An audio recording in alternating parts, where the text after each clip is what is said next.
Today is a normal day. In a magnificent manner stands a voice-sounded princess. Have you ever thought about going out? A beautiful girl raised her eyes. A strawberry on the tip of a fork hangs from her lips. The two of them sat across from each other at the long table, dark-haired man leaning forward. How do you feel about changing your mood when you go out today? His eyes are concerned. It is said to take a walk or light exercise after a meal good for your health. Her name is April. Her hand gently put down the fork, then replied, I am a sinner. She put her hand on her chest and looked solemn. It's a great honor to be invited to dinner. So today, April clasped her hands on her chest with a sincere expression. I think we should use this time to reflect. The black-haired man holds his chin with one hand. Reflection? He is thoughtful. Really already? 2 weeks? This so-called period of reflection. It's just an excuse for her to be afraid of the heat. The black-haired man's voice sounded, reflecting because you crushed the comic book, have you apologized to the artists? April laughed awkwardly at the memory. Haha. April's eyes dodge. Why do you have to reflect in this way? Are you asking because you don't know? April roared in her heart. Of course, because this is the best place. I don't want to go out at all. In reality, she purses her lips tightly. I can't say this out loud. You prepared your precious comic book and I crushed it with my hips. I have to be punished for this, right? Black-haired man expressionless. There was a trace of sarcasm on his lips. Seen by unsuspecting people, you may think I'm too harsh on you. April waved her hands. This is a misunderstanding, ha ha ha ha. She puffed out her chest and looked upright. Actually, I am the type who feels better the more I am punished. My standards of conscience are very high. As a sinner, even if I'm just breathing in the same space with you, it all makes me feel guilty. The black-haired man rested his chin on one hand and smiled playfully. Then do more. April puffed out her cheeks. Why are you kicking me out? It was you who kept me in the room. The tense confrontation between them at both ends of the long table. April looks embarrassed. The cake on the plate is lifted. So I'm leaving. The Salter family sinner is going back to his room. I've been suffocating with guilt. So I'm going in. Goodbye. The black-haired man spoke. Wait. But she is gone. Just came back her room. She fell on the bed. Phew. This comfort. The bed is the most comfortable. They won't come after me for the food I packed, right? At least leave the cake to me. Cake is very caloric, so I can stay in the room all the time and make it to lunch tomorrow. Just lying in bed keeps my calorie burn low so I won't feel dizzy. Special oak leather blackout curtains. Content you can enjoy while lying in bed. High-calorie foods that can replenish energy in small amounts. This is a room for a homebody. Very small range of activities. Life satisfaction is extremely high. April lies in the quilt with a happy face. Perfect. Is this what is called confinement? A novel called Forced Queen. This is the novel I am possessed by. Starring Lamaya Salt. She is the treasure of Salt Kingdom, a beautiful flower. Born into a royal family, she was considered to have the potential to become a king. But she was passionately pursued by the iron-blooded Crown Prince Raiden.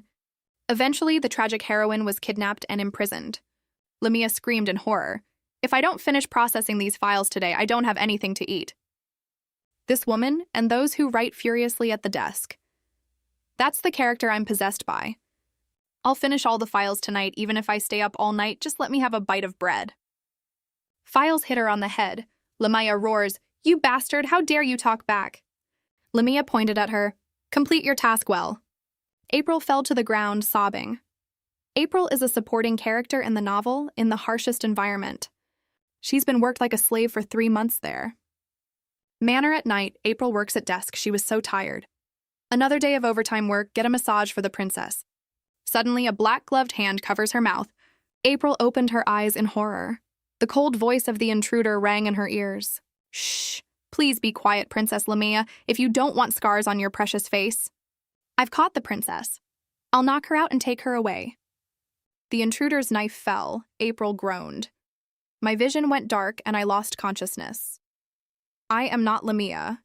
Dying from overwork, possessing a novel, and still doing work all the time? Now I'm being kidnapped? The sack on the head was pulled off. It's so unfair to die like this. Sorry, I'm not Lamia Colt. I'm just a maid. No, a slave.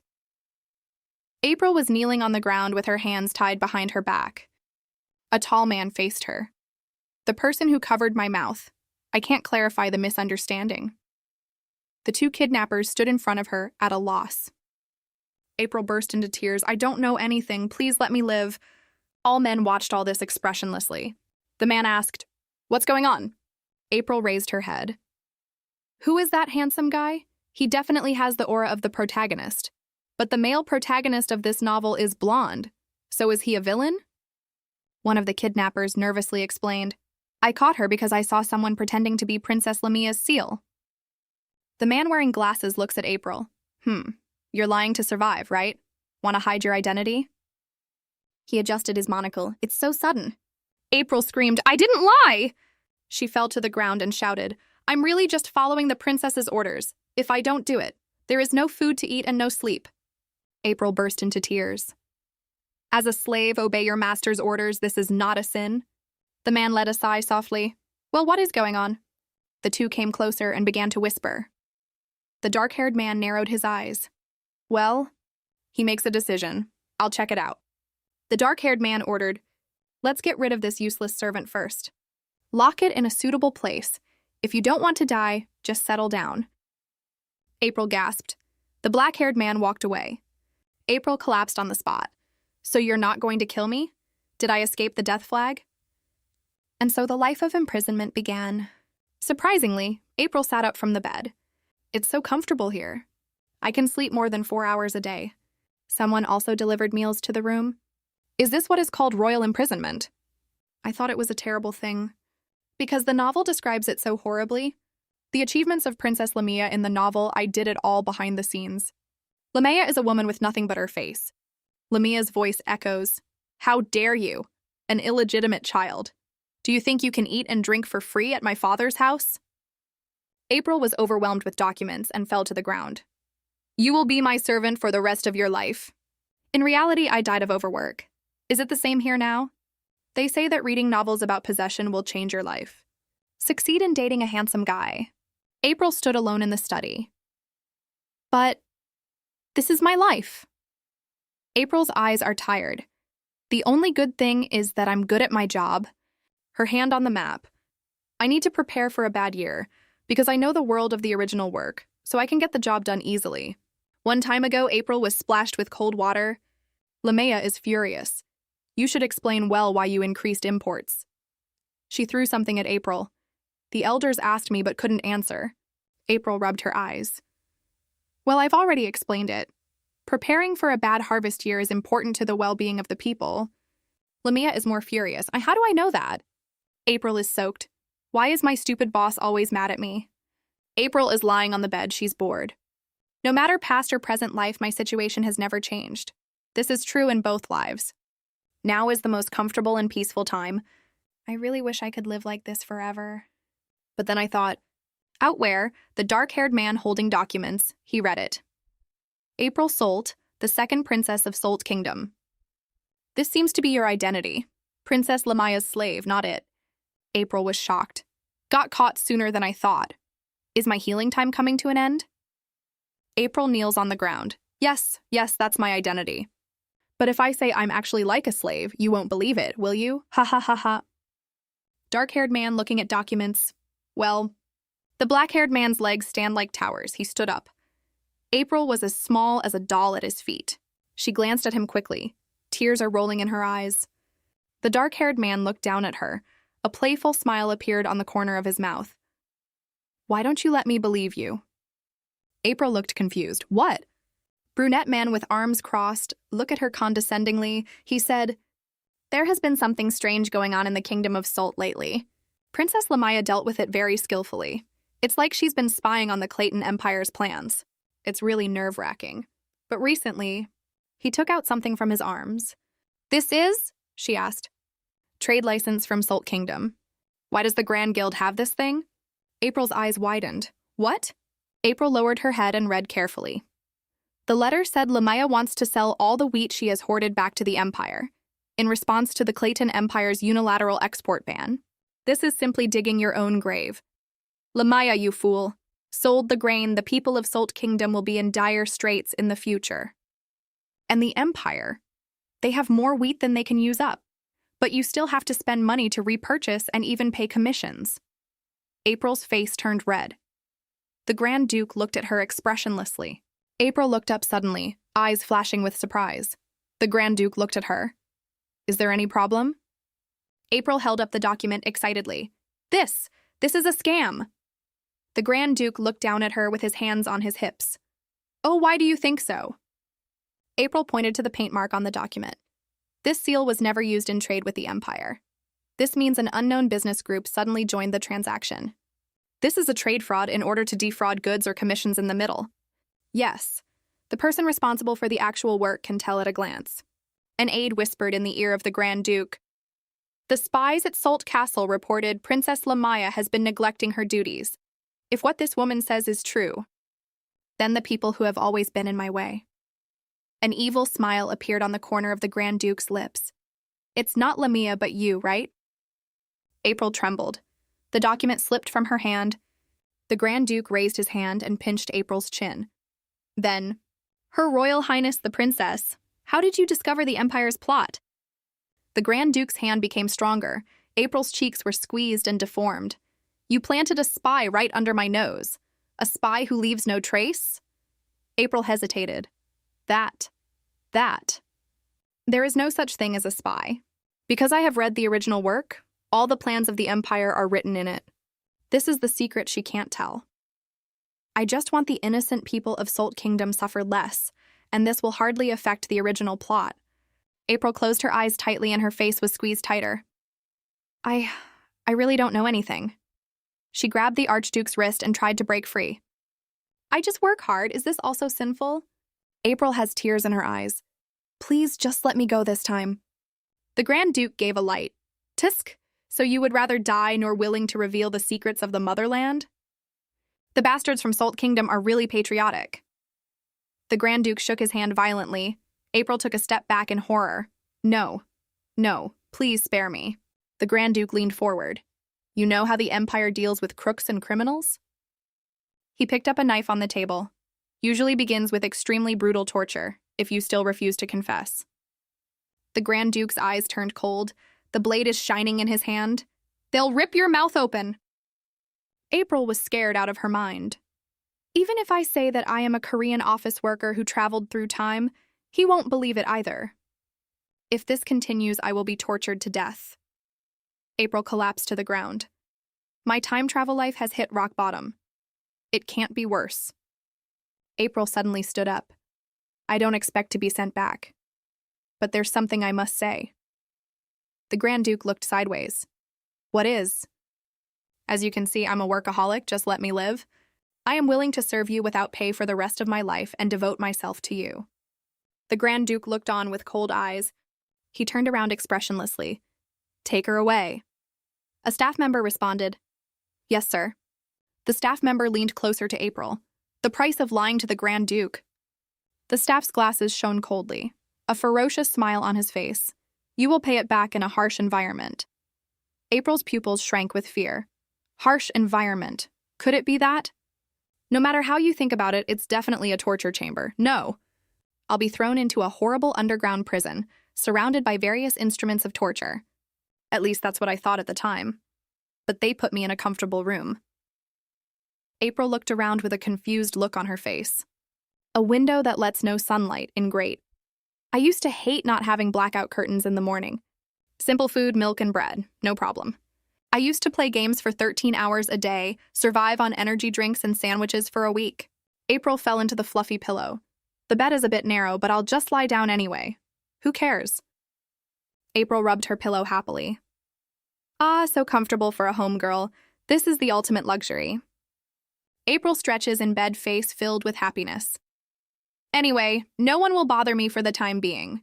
Just enjoy this imprisonment. Meanwhile, Lamia punched the table. Damn it! She laid on a mountain of papers, exhausted. Just reading these words gives me a headache. I can't even concentrate for 10 minutes. If my brothers hadn't died young, father will not give up hope. Trust it in a fool like me. Her father, King Salt, looks down on her.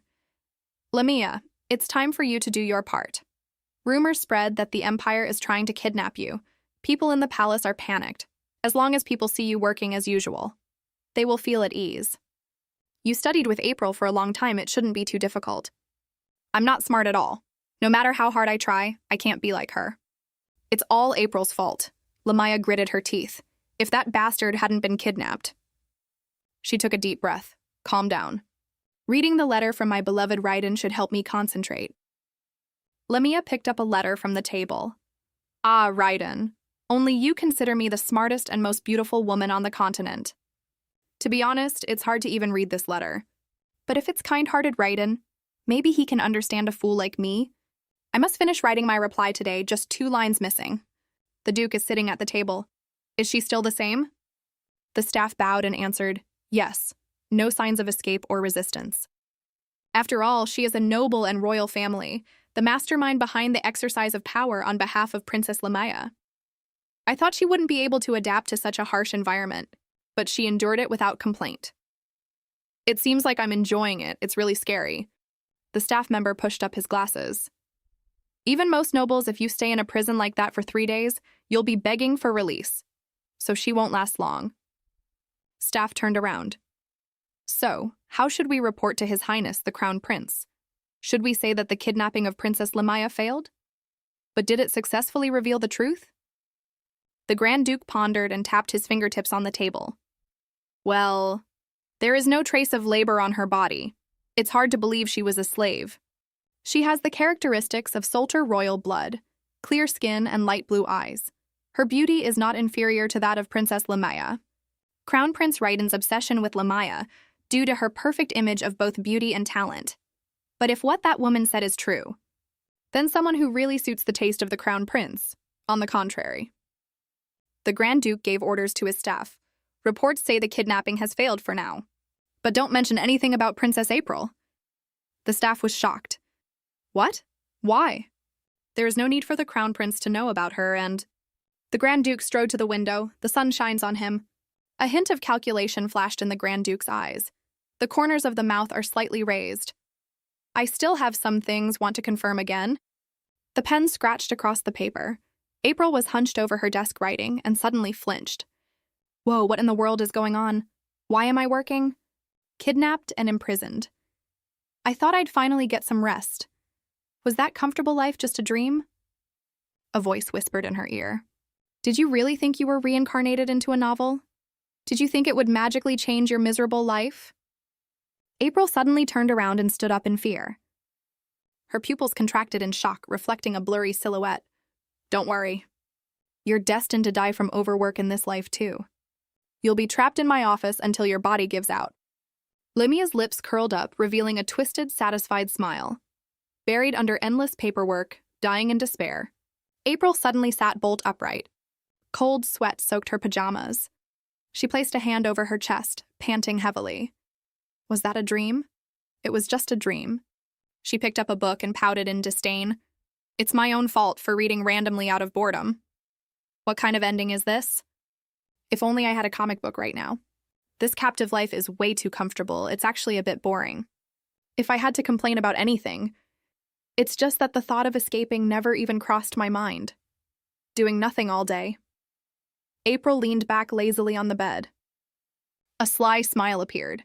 Is this some kind of trick? Trying to catch me off guard so you can escape? The aide pushed up his glasses. What a ridiculous trick. It's too obvious. How much longer does he plan on staying here? April looked at him. No, I really don't plan on leaving. If you're so busy, you don't need to visit me every day. The aide yelled out loud, I have sworn my loyalty to Grand Duke Blair. Don't try to seduce me. April narrowed her eyes, speechless. Should I just laugh this off? I bring a message from His Grace today. April looked confused. What is it? The aide relayed the message in a calm tone. He said that since you are satisfied with your life at the Grand Duke's estate, and enjoying such a luxurious stay, you should pay a corresponding price. That's exactly what he said. It is pretty comfortable here. But luxurious? Since when did kidnapping and imprisonment become a paid service? April frowned. So, what kind of price are we talking about? Countless documents fell from the sky, landing right on her. These are the latest reports on the delayed dam construction project, he stated emotionlessly. You will review the causes of the delay and propose a solution. April looked shocked. Wait, why me? Is it really okay to hand such an important matter over to a prisoner? April cried out in tears. Just let me live! I'll work for free until I die! Do you have anything else to say? April immediately shut her mouth. Not anymore. He calmly added, by the way, the deadline is 2 weeks if you fail to complete it. He pushed up his monocle. A cold glint flashed across the lens. I'll leave the rest to your imagination. And here I thought this was going to be a comfortable, healing, captive life. In the end, I'm just a kidnapped laborer from another world. April opened the documents and sighed. Sigh. Completing this task is impossible. Blyle sat at his desk, flipping through documents. Who knows? If she really is the one who caused the Empire so many headaches, maybe she can come up with some genius plan. The aide stood to the side. What if she can't come up with anything? Blyle reached out and lightly pressed down on the folder. Then, he slowly raised his head. His green eyes flashed with coldness. She'll have to pay the price for deceiving me. Footsteps echoed outside the door. The two of them looked toward the door at the same time. A servant entered the room. It's from Princess April. Blyle raised an eyebrow. That was fast. The aide took the envelope, speaking firmly. There's no way she found a solution that quickly. This must be a letter of surrender. Maybe she wants to beg for mercy, and casually act as a spy betraying her country while she's at it. He opened the envelope. Yeah. The letter was unfolded, and it read, If you could send this letter to this address, I would be very grateful. The address was the Gorbro territory, Ilimena Union, addressed to Ginevra Gorbro. What is this?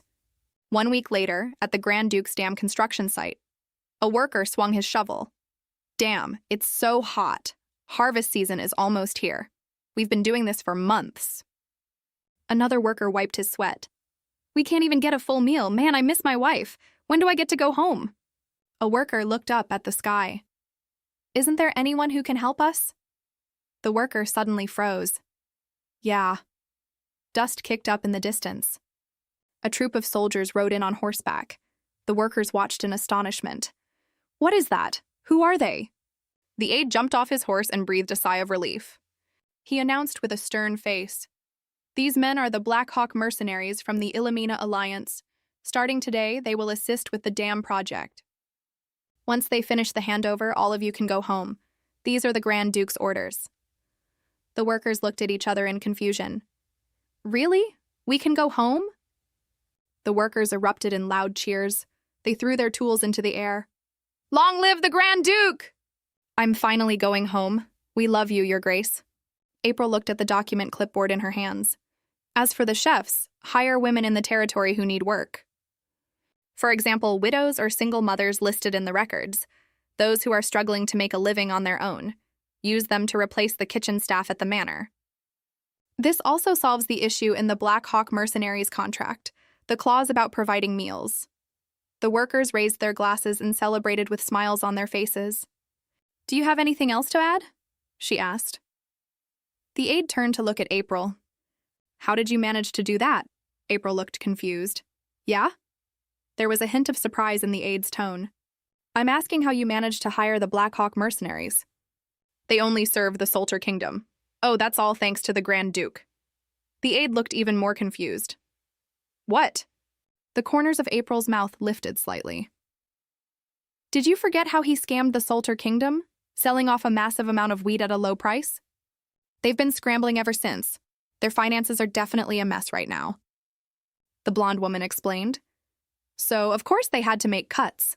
They cut the wages paid to the Ilimena Alliance mercenaries. Since their pay was cut, they were desperate for a new job. The person I wrote to was Ginevra Gorbro. She's the daughter of the Black Hawk mercenaries leader, and also their chief negotiator. I made her an offer she couldn't refuse. The aide looked bewildered. Couldn't refuse? April smiled. I removed all the terms they hated, and only kept what they liked. I also stamped the Grand Duke's seal on it to show credibility. She had no reason to say no. The aide frowned. How could you be so sure it would succeed? How could I be sure? April smiled like a mischievous cat. Because between me and that difficult woman, we exchanged hundreds of letters back when I was with Lamia. You have no idea. Just to understand how she thinks, I had to stay up so many nights. Anyway, I got it all done in 2 weeks, just in time for the deadline. The aide looked at her in amazement. April clasped her hands together. Her eyes sparkled with anticipation. Can I go back to my room now? Honestly, I'm impressed. Only someone with seasoned experience could come up with the idea to hire low-income residents. It's clear she has excellent organizational instincts. Her handover process went incredibly smoothly. I even picked up a few tricks just by watching. Blyle tilted his head slightly. A gleam flashed in his green eyes. Now I'm actually very curious. The aide looked at him. About what? Why someone so capable and intelligent never once tried to escape. The aide rested his chin on his hand. Well, who knows, maybe she wants something here. Like the Empire's intelligence, for example. Blair's emotionless face and deep eyes. I want something? April looked confused. Blyle sat on the sofa, resting his chin on his hand. Since you helped the duchy handle its affairs, in exchange, I'll allow you to make one request. It's a fair deal. For example, going outside once a day, or taking a tour of the manor's facilities or something like that. The two looked at each other. April tilted her head. My room is already comfortable enough. Why would I need any of that? April's eyes sparkled with anticipation. Can I change my request to something else? Blyle relaxed on the sofa. Tell me, I'm listening. Well then, here's my chance. Even though it's comfortable here, honestly, it's a bit boring. To truly upgrade the quality of my homebody life, there's one thing I absolutely need. She suddenly leaned forward, her eyes sparkling. I want to live in a room filled with comic books. Blyle looked shocked. Comic books? Picture books? April nodded repeatedly. Yes, the books here are so boring, I'm suffocating, and I want to read comics. Blyle frowned. What exactly is this thing you call a comic book? April's smile froze instantly. Oh right, this is a novel's world. Of course they wouldn't know what comic books are. Blyle looked at her suspiciously. Your Highness the Princess. In this romance novel world, can I really convince the Grand Duke of the North what comics are and get him to agree to find them for me? Can I really upgrade my otaku life here? Blyle rested his chin on his hand, his eyebrows furrowed in confusion. Comic books? The hall was packed with people. The guests chatted happily. April smiled stiffly. Who are these people? The aide introduced a white-haired older gentleman to her. This is Mr. Brown, a former royal artist.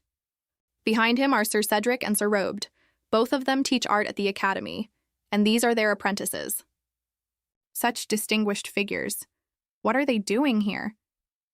The aide gently pushed his glasses up the bridge of his nose with his index finger. What else? To make comic books, of course. April's eyes widened and her jaw dropped. Her soul looked as if it had left her body. Blyle sat in a chair in his study. Aren't comic books just books that tell stories through pictures? So I gathered the best artists in the Empire. April looked shocked. You gathered so many elite experts just to make comic books for me to read? Blyle lifted her chin. You don't look very pleased. Blair's face moved closer. Is there something more you want? His eyes burned intensely. Tell me, princess. Speak freely. April's cheeks flushed red and she averted her gaze. No, I'm fine, it's nothing. Blyle let go. Very well, then explain it to them in detail. April looked confused. Explain, what? The corners of Blair's mouth lifted. The comic book production process, of course. April's eyes widened and her lips parted slightly. What? You mean, do you want us to draw it like this? April suddenly held up a sign with a cross mark on it. No, that's not a comic. That's a masterpiece oil painting. April fidgeted with her fingers. Maybe the details can be drawn a little faster. The white-haired gentleman stroked his chin. Ah, those rapid brush strokes have been very popular on the mainland recently. Isn't that right, Sir Robed? Sir Robed stroked his beard. Well, I don't know. This radical style feels like plagiarism from the aliens. No, this is called evolution. April waved her hands frantically. I mean, just draw a rough sketch of the scenes. You don't need to put too much effort into it. Storytelling is the most important part. One scholar suddenly realized. In short, you want us to put a story into the pictures. The three scholars had flames burning in their eyes. A new art form worthy of the Blyle family. The art world is truly profound, evolving every day. bringing new meaning every day. I've come to realize this once again. April's smile stiffened and her eye twitched. Ha ha ha ha. No, that's not it at all. A few days later. Mr. Brown stood before April. He held a green book in his hands. This is a book depicting the first Grand Duke of the Blayle family, a comic book about his great deeds. Chapter 1. The birth of the noble and great Grand Duke Blair. He hatched from an egg.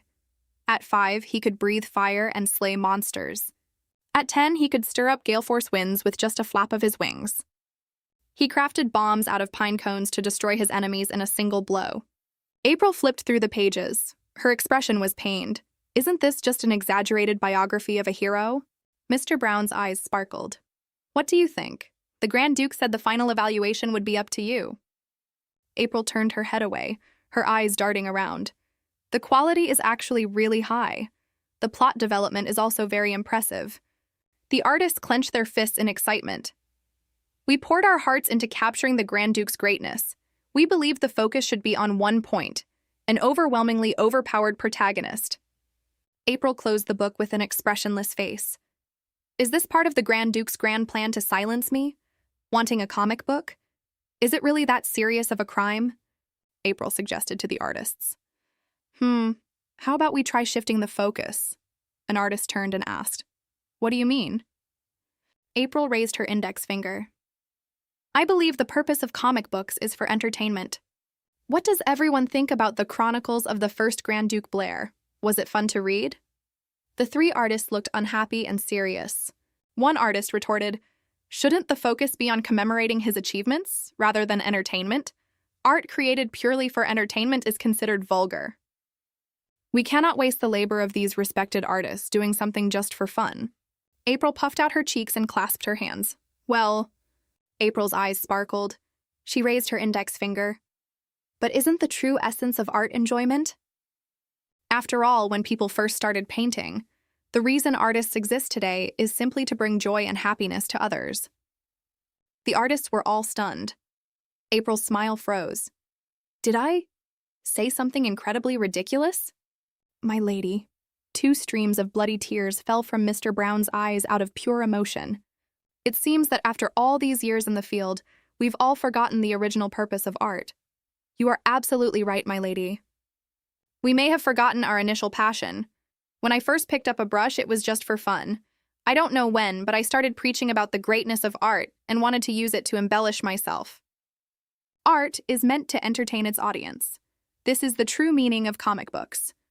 My lady, you are young, but you have given us new perspectives and the inspiration to try new things.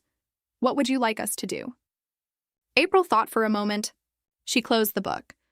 I think I can provide you with an interesting story. April's eyes sparkled with excitement. But I also have one request. April handed the book to Mr. Brown. Who was in charge of sketching this page? An apprentice with green hair entered the room. She sat nervously in the chair. Ah, hello. I am an apprentice under Master Robed. I heard you were looking for me. April smiled.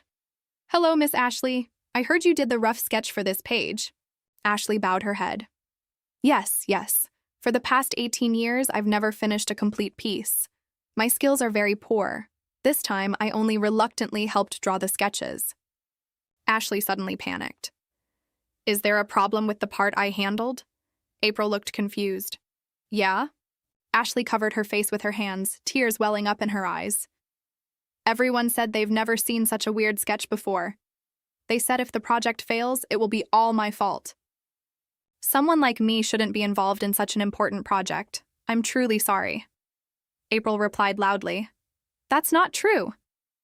April grabbed Ashley's hands. The only genuinely great part of this comic book was your sketch. Ashley looked confused. What?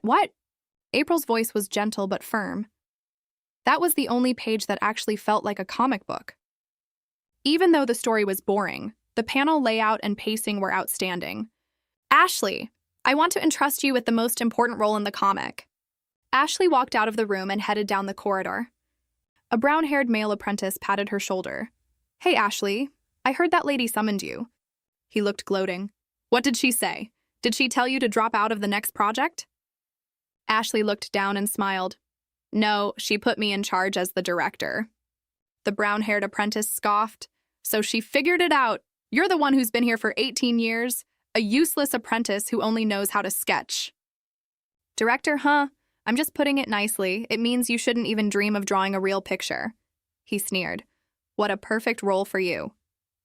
Another apprentice placed a hand on the brown-haired apprentice's shoulder. As for the main artwork, Barrymore, you'll be in charge. You've always stood out among the apprentices, known as a genius since your academy days. Unlike someone who's always lagging at the bottom, Ashley gripped her scroll so tightly her knuckles turned white. Barrymore turned around. Honestly, I thought you might get some sponsorship from that lady. Without it, you'll be starving on the streets soon enough. Barrymore laughed scornfully. Do a good job. Maybe in 20 years you can hold a small exhibition in some forgotten corner. He waved and walked away. Ashley stood alone. April's voice echoed in Ashley's mind. I'm serious, Miss Ashley. I was impressed by your amazing directorial sense. Only you can create my dream comic book. Ashley clutched the scroll tightly. A talent that even I never believed in. The lady believes I have potential.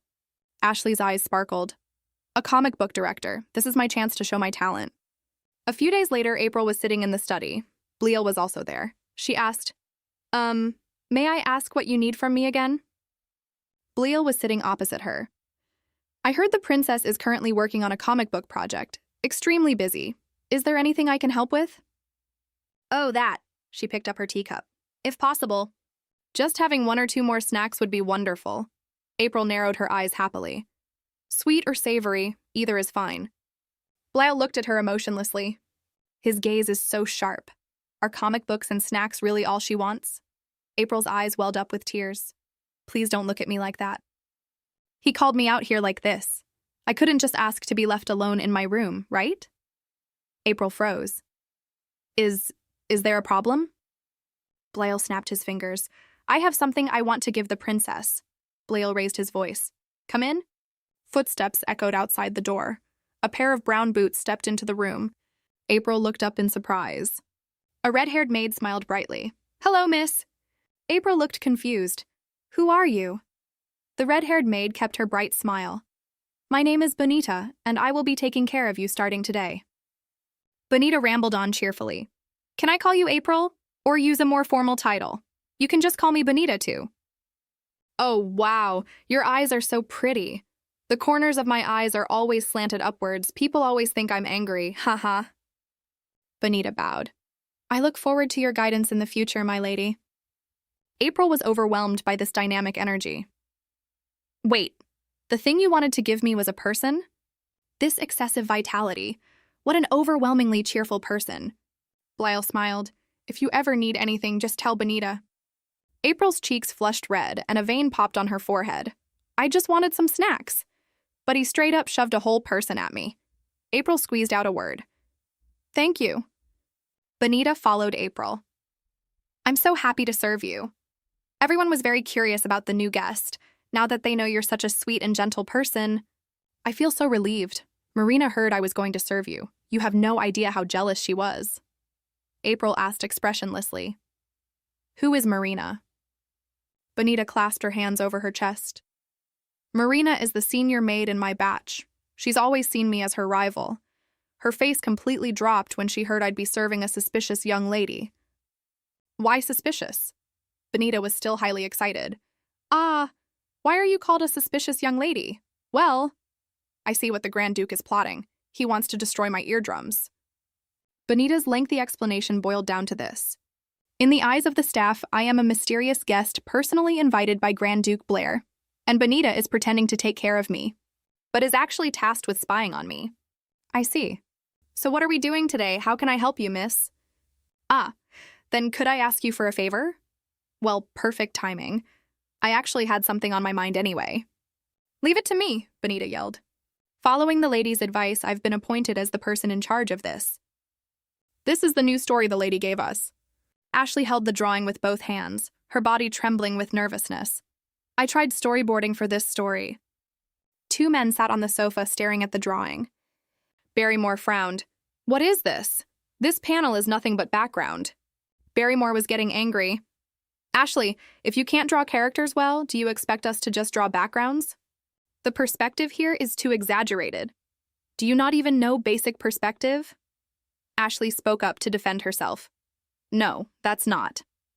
The other man also asked, why do we have to listen to Ashley anyway, if this dragged-out project? If we need someone to lead the apprentices in drawing, it should be Senior Barrymore. Ashley's lips trembled. Benita poked her head out the door with a cold look. With a scornful smirk on her lips, Benita reported to April. Just as you worried, miss. No one listens to Ashley at all. Even though you sympathize with Ashley and take her side, miss, they completely ignore your evaluation. April rested her chin on her hand, looking solemn. Just as I expected. They won't believe in the abilities of Ashley, whom I recommended. April muttered to herself. So this is what I have to do. Benita stepped closer. What? Determination flashed in April's eyes. I'm going to see the Grand Duke. The artist looked surprised. You mean choose the lead artist through a competition? April explained with a smile. It seems difficult for everyone to accept my recommendation of Ashley. So I thought, why not take a look at the completed comics drawn by Ashley and the others, and assign the one with the most talent to be in charge? April spread her hands. If we choose the leader this way, wouldn't everyone trust and follow them? Barrymore asked. Who will judge which work is better? If the evaluation just reflects personal preference for a specific style, the results won't be fair. April smiled brightly. Of course, it must be judged by someone everyone agrees on. April's gaze shifted to the door. That person is. April said the name. Grand Duke Blair. The artists whispered among themselves. Grand Duke Blair judging it himself. Barrymore's eyes gleamed with greed. This is a chance to directly impress the Grand Duke. He'll immediately see that I'm better than Ashley. April glanced at everyone. Well then, if you can't accept the result, you must leave the Grand Duke's estate. Do you all agree? Barrymore answered immediately. Of course. Ashley turned pale and clutched her clothes tightly. Blair's lips curled up slightly. How interesting. The first time the princess comes to me is actually to ask me to judge an apprentice artist competition. April clasped her hands and looked nervous. You have such a noble status, yet I'm bothering you with such a trivial matter, and you were still willing to agree. Blair retorted. Is that all you wanted to say? April's eyes lit up. Then what should I do for you? The Grand Duke's gaze softened. Well, April held her breath and waited quietly. Blair looked straight at her. Remember this. April looked up in confusion. Remember what? Blair's smile held a hint of calculation. Since I voluntarily helped the princess now owes me a favor. He flashed a radiant smile. The princess is very useful. As for the reward, I'll think about it later. April was shocked. He is so scary. The artists were gossiping. Good thing the lady proposed it herself. Yeah, the Grand Duke will definitely pick Barrymore's work. Anyone with eyes, why would they ever pick that monstrosity drawn by Ashley? Ashley turned pale and clutched her drawing. Just Ashley alone, opening the door to the studio. Footsteps echoed. April's voice called out, Ashley! Why do you look so depressed? April was smiling. Are you having trouble with work? Ashley quickly shook her head. No, that's not it. Am I really qualified to participate in this kind of competition? Everyone will see my shortcomings in front of the Grand Duke, and that will reflect badly on you, miss, for trusting me. April clasped her hands and looked sincere. I begged the Grand Duke, just so you could get everyone's recognition. The Grand Duke's approval is much more useful than mine. Ashley's eyes widened instantly. No, it can't be. Then trust me. Soon the entire Grand Duke's estate will recognize your talent. I truly admire your talent, Ashley. It doesn't matter anymore. I'm perfectly content just being acknowledged by you for a short while, miss. A nobody like me doesn't deserve any respect. Ashley crouched on the ground, covering her face with the drawing, sobbing silently. April watched her quietly. April sighed. I'm sorry, I think I pushed you too hard. April reached out and gently grabbed Ashley's wrist. Why don't you listen to my story? I used to be a nobody too, with nothing to do and no desires. My favorite thing to do was just stay cooped up in my room. April smiled. But you're different, Ashley. You've always chased your dreams. Even when others didn't acknowledge you, you didn't give up. You always worked hard. Ashley burst into tears. You deserve my respect. Ashley, your hard work will shine. To ensure the fairness of the evaluation, the names of the submitters have been hidden. Please take a look at these and pick the ribbon color of the book you prefer. Blyle flipped through the pages. He carefully inspected the drawings. The artists and April watched him nervously. Barrymore and Ashley also held their breath. Blyle flipped through the pages in silence. The atmosphere was solemn. He closed the drawings. This red-ribboned book. Blyle looked up. Who drew it? Barrymore and Ashley froze in shock. Blyle scanned everyone. I'd like to hear your opinions. Mr. Brown spoke up. The red-ribboned book is better. April nodded in agreement. I think it sticks closer to the theme. I think so too. Blyle agreed with a serious expression. The blue-ribboned book has gorgeous illustrations, but it lacks the momentum to make someone want to keep reading. It's just a book. It's nothing more than a picture album showing off your skills. But this red-ribbon book is different. Even though it's only in black and white, the parts that need emphasis are highlighted with simple colors, bringing it to life. And the contrast in density across different layouts makes it more dynamic. For someone who supposedly doesn't know much about comics, this is a pretty detailed critique. You have a very keen eye, she thought. The most important thing is, I can clearly feel that this red-ribbon book took the reader's needs into consideration. I'll choose the red-ribboned book. Barrymore looked shocked. Blyle held the book up. Who is the author of this book? Ashley raised her hand. I am. Ashley Barnes. Blair's gaze was sharp. Miss Barnes, do you have a sponsor? Ashley looked embarrassed. I'm very ashamed to say that no one has sponsored me yet. I've always used my own money, Blyle stated calmly. Then I will be your first sponsor. Ashley's head snapped up. What? April was also shocked. Blyle spoke decisively. Those with talent deserve an opportunity. Ashley clasped her hands together, clutching it tightly against her chest. Ah, thank you, Lord Blair. Thank you for your grace. Thank you so much. Ashley led the apprentice artist's work. The project progressed smoothly. I didn't expect Ashley to have such excellent organizational skills. Isn't she the one with a lot of perseverance? Is this the girl you couldn't bear to kick out? Another man added, She used to have a bad reputation. I was worried too. It seems I was wrong. After some time, a hardcover book was released. It was finished. Ashley happily handed the book over. Miss, this book is based on the story you provided. The comic book was complete. Finally, out of all the stories I thought of, this art style and that romantic fantasy horror story, they match perfectly. April held the book with both hands, full of anticipation. I wonder how the adaptation turned out. April opened the book. A brilliant golden light flashed. This is... Her eyes widened. I was deeply shocked by the sight before me. Top-tier art style right from the first page. The pacing is so tight it makes you just want to turn to the next page. The horror genre is very hard to capture. But they did it so well. Ashley held her breath. How is it? April closed the book. I think we should throw a company party or something. Ashley looked confused. A company party? What do you mean? April explained. It's just for the company to reward the employees. Dinner parties that happen occasionally. But speaking of which, I used to hate that sort of thing. A bright smile bloomed on April's face. We'll just give you an extra bonus directly. This work is truly outstanding. I am very satisfied. Ashley was overjoyed. Really? April turned around. I have to hurry and show this to the Grand Duke. He will definitely love it. There's one more thing. April grabbed the book and left quickly. The two men left behind whispered. I suddenly have a great idea. April's heart beat faster. She murmured, Is it because I've fallen for the man in front of me? No, that's impossible. It's because I want to bring something up with him. An incredibly nerve-wracking request. Even though he's handsome, will he actually do it? We had a terrible first impression, but he's been much gentler recently. He even gave me bonita and brought me desserts. No, if I beg him again, he might just tease me or make me do weird things as revenge. Blyle looked up. You look like you have something to say. April cleared her throat and leaned forward. No, well, it's quite important. April smiled. Well, Your Grace, don't you think this could make money? Blyle raised an eyebrow. What does that mean? April's hand stroked the delicate cover. This comic book is of excellent quality. It would be a waste if I were the only one reading it. Those talented artists, they shouldn't fade into obscurity. If I could ask for your help, the savior of all talent.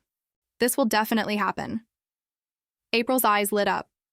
What if we sell this comic book? Let everyone in the entire Claytan Empire read it. Blail held the book with a confused expression.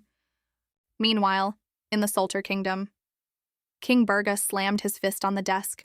How dare you make such a mistake? Burga was furious. Are your heads just for decoration? You couldn't even distinguish the shapes of the seals? He pointed at a group of trembling officials. You let a merchant guild seal of unknown origin slip by. And on the way to Claytan, the goods vanished without a trace. Or the wheat, whose price has skyrocketed recently. An official wearing glasses trembled all over. We merely processed the documents approved by Princess Lamia. Lamia? What? Burga slammed his hand on the desk. Are you out of your mind? How dare you drag Salter's treasure, my daughter, into this mud of disgrace? The bespectacled official waved his hands in fear. No, Your Majesty, I am only speaking the truth. Burga roared. Seize this criminal who dares insult the royal bloodline. Take him away. The bespectacled official's face turned ashen, consumed by fear. This is unfair, Your Majesty. I was only following Your Majesty's orders, to trust the wise Princess Lamaya. Burga ordered, step down. Only Princess Lamaya remained. I'm sorry, Father. I've been overworked recently. I feel like I've lost my judgment. I too am always confused. I wanted to do well, but I still didn't do well. When April was here, this never happened, not even once. Could it be that Lamaya is more useless than that illegitimate daughter? Without April by her side all the time, she must have grown complacent. Once she handles everything on her own, she will improve. Burga sighed. Do not make the same mistake again, Lamaya. Lamia smiled brightly. Yes, Father, I will learn and work harder. Lamaya collapsed on the grass and shed tears. Why is this happening? I really tried so hard, but no matter how hard I try, I can't even compare to that bitch. Why do I have to live as miserably as that bitch? If my mother was like her mother, a lowly maid, maybe I would try my hardest. But I wasn't born like that. Why do I, a noble, have to endure this kind of humiliation? I'm so pathetic. A voice called out, Princess? Lamia's head snapped up. The jewel of the Salter family, the one who shines brighter than anyone else. You cannot let yourself be seen looking like this. Lamia wiped her tears and stood up. Who's there? She looked ahead in astonishment. A man stood against the light, his silhouette outlined by the glaring sun. He reached his hand out to Lamia. Lamia stared at him. It's you. Mason Ravioli approached, with a teasing smile. I arrived right on time, didn't I? Lamia's fiancé, a wealthy and elegant gentleman. But he had one fatal flaw, his appearance. Lamia looked exhausted. Administrative work has just been a bit stressful lately. Lamia gathered herself. What brings you here, Count? Mason smiled gently. Well, we've been unofficially engaged for a while now. I think it's time we talk about our marriage. Lamia's gaze instantly turned cold. Clayton's diplomatic issues are currently upsetting His Majesty. I think it's too early to talk about my marriage. Mason's smile froze. I see. Mason regained his composure. Princess, I will always respect your wishes. Then please get some good rest. Mason turned and left. Lamia watched him walk away. Humph. How could I ever marry an ugly man like you? I am deeply loved by Crown Prince Claytan. Soon I will break off this engagement and become Raiden's wife. In Claytan, April was standing in front of a chart. She spoke. From what I know, the literacy rate among commoners in the Claytan Empire is less than 50%. But with this comic book, even if you can't read, you can still understand the story through the pictures. April's eyes sparkled. And it's even fun to read. It'll soon become a trend. As more people learn to read to understand the stories, we can expect positive improvements in the literacy rate. Blair listened without expression. Blair's gaze was sharp. What exactly is she thinking? Using Princess Lamaya as a puppet, she holds the true power of the palace. Not only is she not trying to escape, but she keeps doing bizarre things. Now she even wants to start a business. Blyle squeezed his hands. That clever woman always knows the Empire's plans, always one step ahead. There must be a hidden motive behind her behavior. I'll play along for now and find out her true goal. Blair looked up at her. How do you plan to distribute it? April's eyes lit up. He took the bait. What if we publish it in an Empire-issued newspaper? April explained enthusiastically. At first, we pay to rent the space. Once it becomes popular, they'll have to pay us to publish it. We could even use the money we make to pay the artists. Blair's eyes were full of doubt. Do you really believe that with this alone, it can generate significant profit? April smiled and waved her pointer stick. The newspaper isn't for profit, it's for the advertising effect. Because in the future, we can self-publish and sell the comics. Blair leaned forward. How? April's smile froze for a moment. She replied, the Empire's printing system runs through the Magic Tower, so we can. Blair spoke slowly. The Magic Tower is currently facing a massive problem. All the mages are focused on solving it, to the point of abandoning their livelihoods. They don't seem to be taking on any additional work. April suddenly realized, I think I know what the problem is. This is an event described in the novel. The Magic Tower's core is cracking. Broken magic power is starting to leak. All the mages abandon their work, giving it their all to replenish the magic power. Lamaya had once proposed a solution, but the master of the Magic Tower refused to listen. Eventually, the Magic Tower collapsed. The mages broke down from the loss. Commerce relying on magic teleportation circles was also dealt a heavy blow. The food shortage in Solter worsened. April looked up at Blair. Can I go check out the Magic Tower? Blair looked up from his papers. Princess? April stood at his desk. I know the solution Lamaya proposed in the novel. To execute that plan, I have to go to the Magic Tower. April smiled faintly. Yes, I want to look into this issue. If possible, offer a solution. Blair pondered. This is the first time she's asked to go outside. The Magic Tower. Is this a smokescreen for her to escape back to Solter? Still wants to contact someone? Blair's gaze sharpened. Well, I'll just take her there and I'll know right away. Blair looked up. Very well. April was overjoyed. Thank you. He agreed easier than I thought. This time he didn't even make any terrible threats like usual. Has he lowered his guard around me? April was deep in thought. First I sponsored Ashley and now this. Maybe he has a soft spot for hard workers. Blair set the documents in his hand down. Is this why you came to see me? April snapped out of her daze. Yes. April turned around and bowed. Then I'll take my leave. April's gaze fell to the desk, on that mountain of paperwork. April suddenly turned back. May I ask how many days it's been? Blair looked tired. What? April stared at Blair's face. How long have you been sleeping in the office? Blair had heavy dark circles under his eyes. April affirmed. Looks like it's been at least a week, hasn't it? This sight reminds me of how I looked before I died from overwork. Blair's eyes blinked slightly. How did she know? This woman truly cannot be underestimated. I can't let my guard down. April reached out her hand, holding down a stack of papers on the desk. He looked at her hand. April asked, May I take a look? April smiled brightly. Blair looked confused. April grabbed his hand, pressing gently. How does it feel? Has the fatigue eased a bit, even if it's just temporary? Blair's cheeks flushed slightly. I think so. How did you learn this? An overworked office worker trying to stay awake will try anything, she thought. April's gaze wandered. A folk remedy. April let go of his hand. Your Grace, no matter how busy you are, you must get good sleep. Make sure you eat well. No matter how important your work is, it's not as important as you. I used to be a fool who didn't realize that and died a pointless death. I hope no one ever has to die such a stupid death again. Blair's heart skipped a beat. I must be overworked, my mind is a bit foggy, so getting swayed by words like this again. He pulled his hand back, quickly regained his composure. Don't let your guard down. This could be a trick to win my favor, a ploy to probe the Empire's weaknesses. Blair clenched his fists. I will remember that. He stood up. If you're done, you may. He suddenly felt dizzy, his body swayed violently. April looked at him in shock. The documents on the desk scattered across the floor. Lack of sleep and nutrition can cause headaches. In severe cases, it can even cause dizziness. April rushed forward. Are you hurt? Blair's body fell toward her. She quickly caught him. April looked worried. Your Grace! Blair's cheeks were flushed and his breathing was heavy. He leaned on April's shoulder, his heart beating like a drum.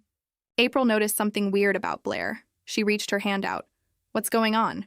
She placed her hand on Blair's forehead to feel his temperature. Is he running a fever? Blair's body trembled. April's hand stroked his hair, over and over again. Blair turned away, gently pushing April's hand away. I'm fine. Blair's gaze fell on April. It looks like you're the one who got hurt. April smiled brightly when she heard this. She brushed her hair back. Acting like I'm about to die. I'm fine. Blair looked down at her. But overworking can kill you. Please be careful. Blair stayed silent and looked down. Blair whispered, So, Your Highness the Princess, are you my savior? April was stunned when she heard this. What? Her eyes widened and her mouth parted slightly. Blair raised his hand and rubbed his chin. To repay you, I will grant you one wish. Speak. April blinked. A wish? Maybe I should get some snacks, instead of asking for something personal. April's eyes lit up. She pointed her index finger to the sky. I actually have something I absolutely must have. April smiled. She was holding a stack of documents in her arms. I want a weapon forged from partanium. I figured you must have something like that. Partanium, it's a mysterious material, it resists magic. A rare ore. Only the master artisans of the ancient dwarves could craft it using extreme methods. Blair spoke up. Why do you want it? April gently placed the folder on the desk. I was hoping I could borrow it temporarily when I go to the magic tower. If I bring a decent magical artifact with me, negotiations might go easier. Blair turned sideways. I have a hammer made of partanium. April's head snapped up, her eyes sparkling. Then, Blair's expression turned cold. But I can't lend it to you. Blair looked serious. The princess was kidnapped and is confined by the Grand Duke. There's no way I'm handing a weapon to you. April instantly deflated. He's saying the exact same thing again. Blair's voice softened. But if you must take it to the magic tower. April's cheeks flushed red.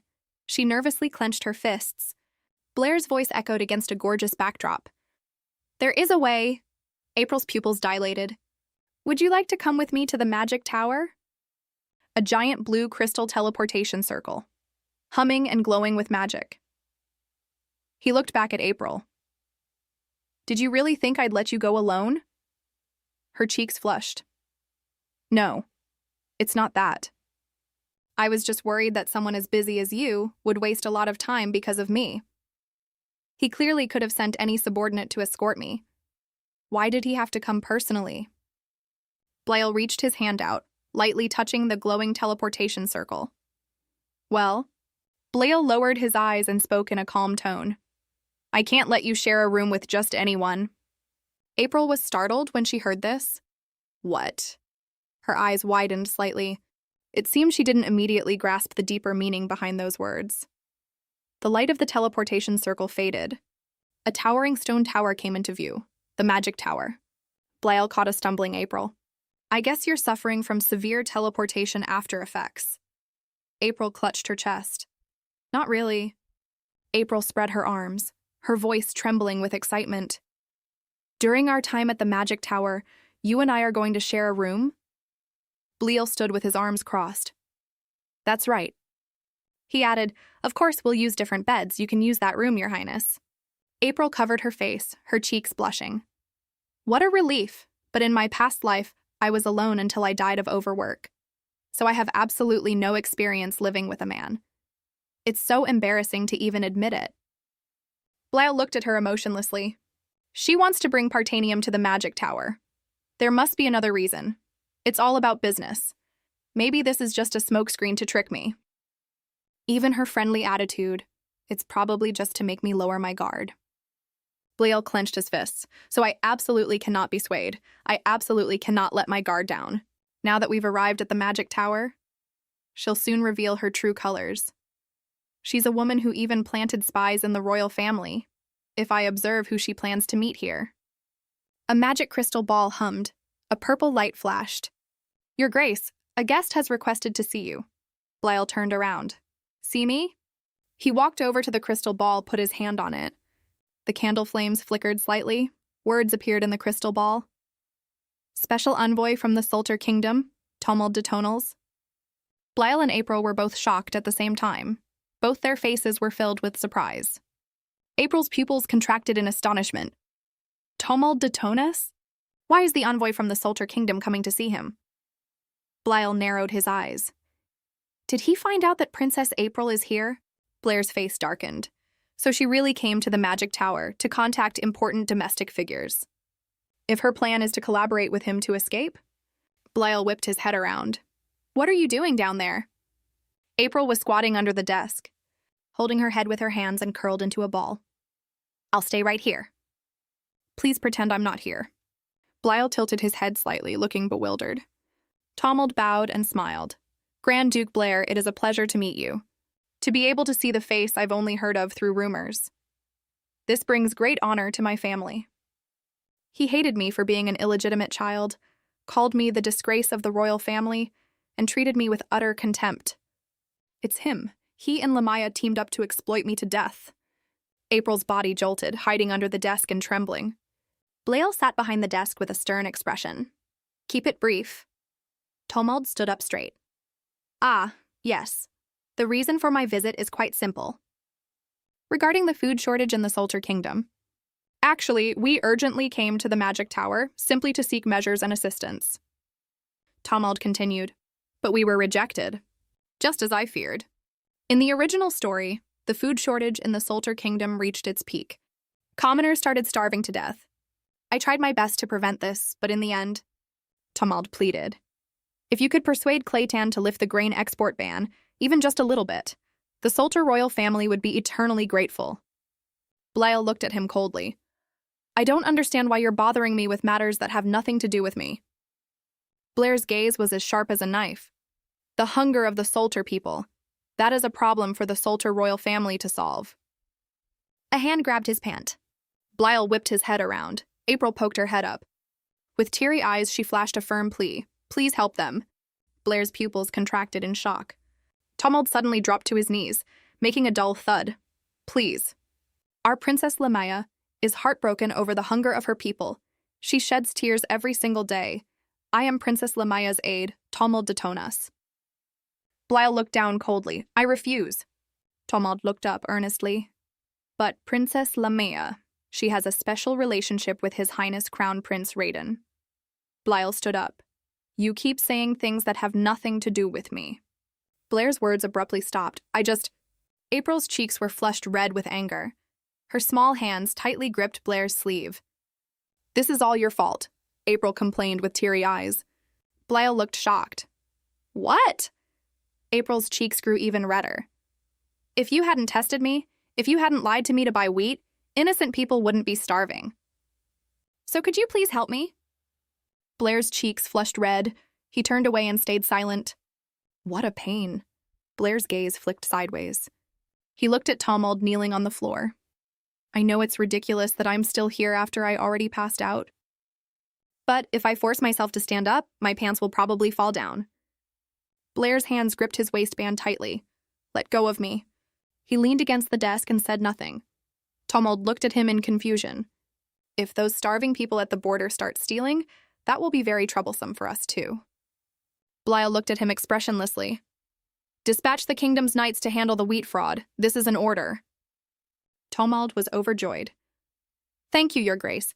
Princess Lamia will soon express her gratitude to you. Tomald bowed. Then I will take my leave. The door gently closed.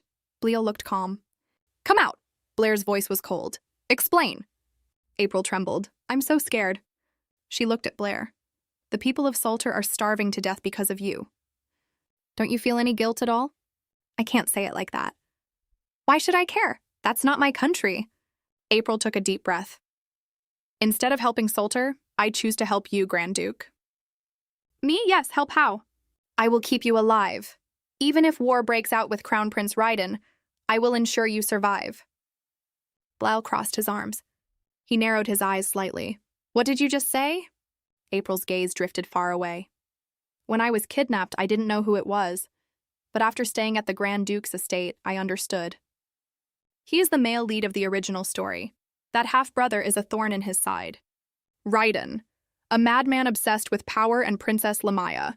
Raiden will uproot any dissenters, frame the innocent and exile them, or kill them without hesitation. April lowered her eyes. This person will soon. Bleal pondered. Crown Prince Raiden is wary of me and hates me. This is information only the royal family's closest confidants know. She even understands our complex relationship. Just how deep is this woman's intelligence network? Bleal slowly walked toward April, his footsteps echoing in the room. Princess, the more I look at you, the more I... He stopped in front of her. I'm curious. Bleal leaned in close. April's breath hitched. What? April's cheeks felt hot, drops of sweat rolled down. Every move she makes is unpredictable. The more I watch, the more curious I become about her true identity. I thought I knew everything about Salter. Why is it only now that I realize there's such a major figure? April forced a smile, breaking out in a cold sweat.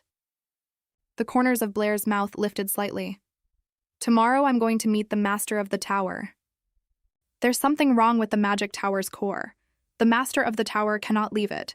I heard we can only have a brief conversation around him. Great, I can get inside the magic tower's core. April's eyes lit up.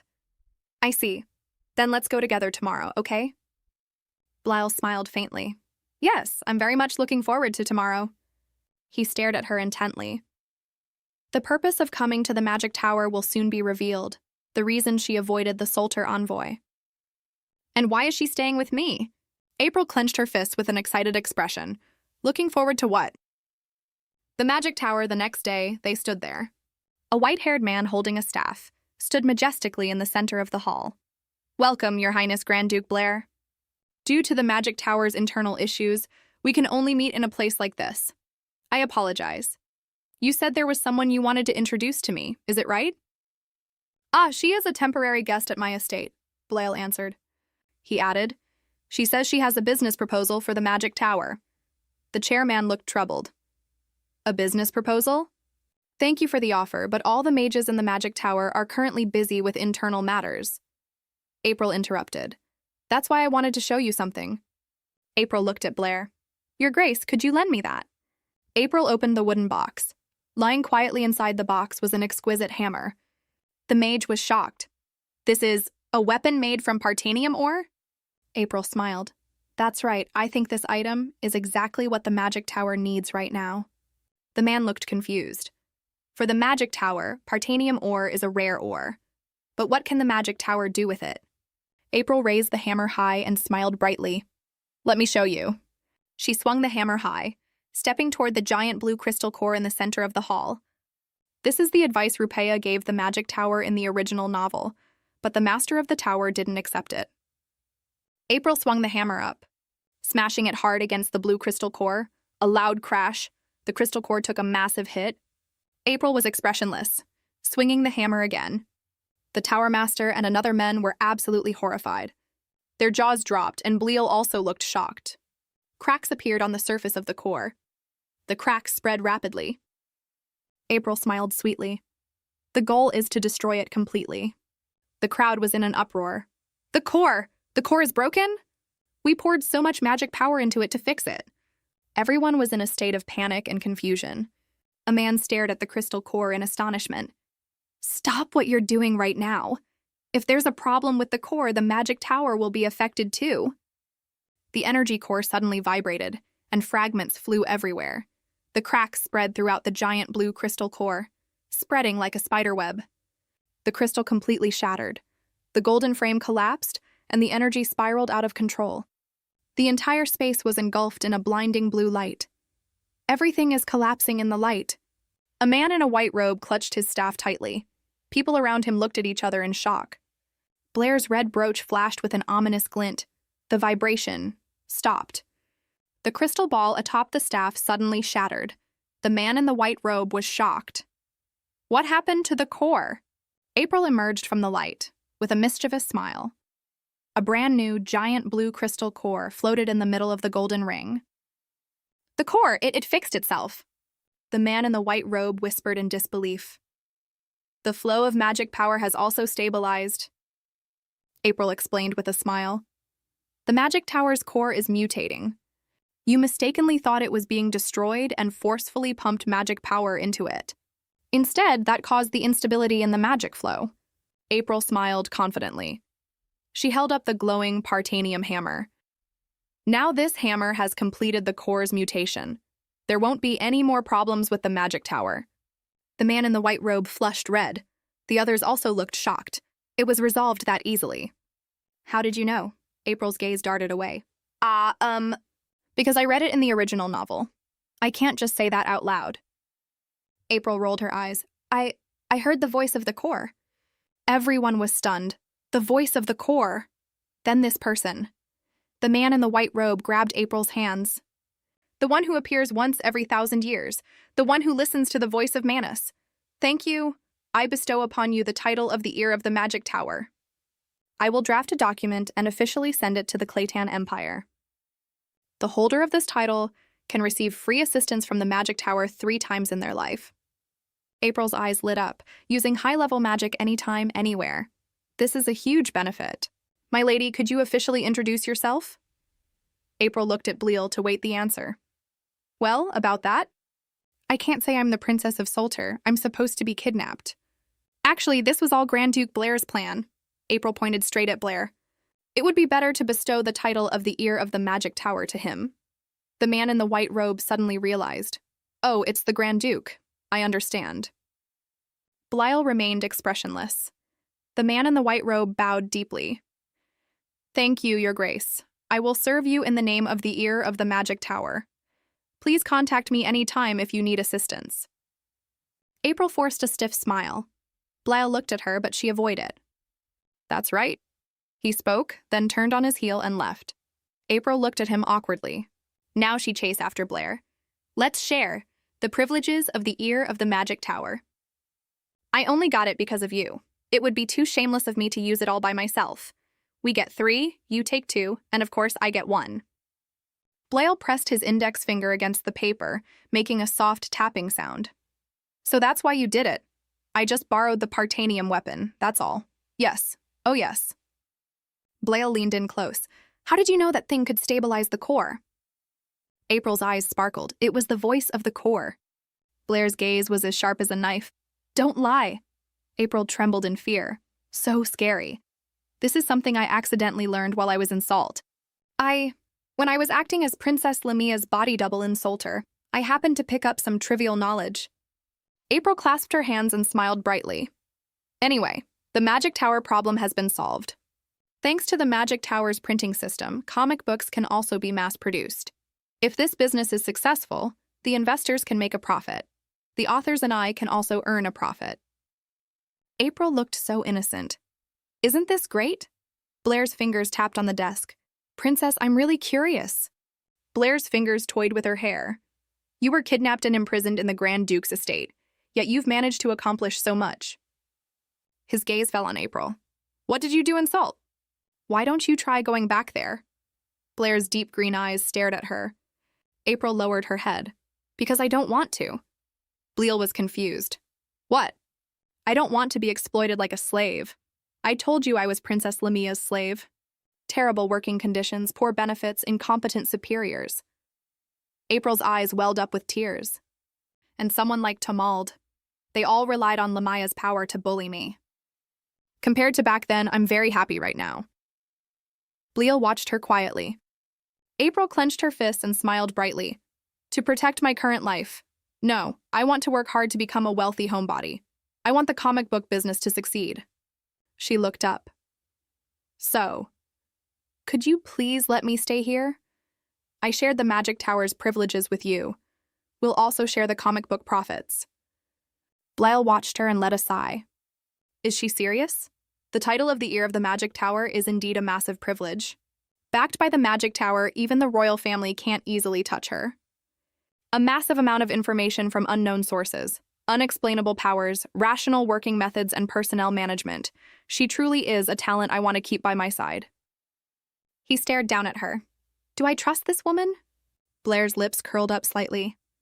I will discuss the details with the Master of the Magic Tower. I will talk about our joint comic book venture. April clasped her hands together and smiled brightly. That was how the comic book business became a massive success. A comic book poster stood on an easel. It was labeled "Sold Out" and "Restocking." Two men excitedly held up letters. "Look, these are our fan letters." Their eyes were filled with tears. "This is the first time in my life I've received so much attention. I'll give it my all for the drawings in Volume 2 as well." April was smiling. They told her, "Miss, we've received plot requests for Volume 3.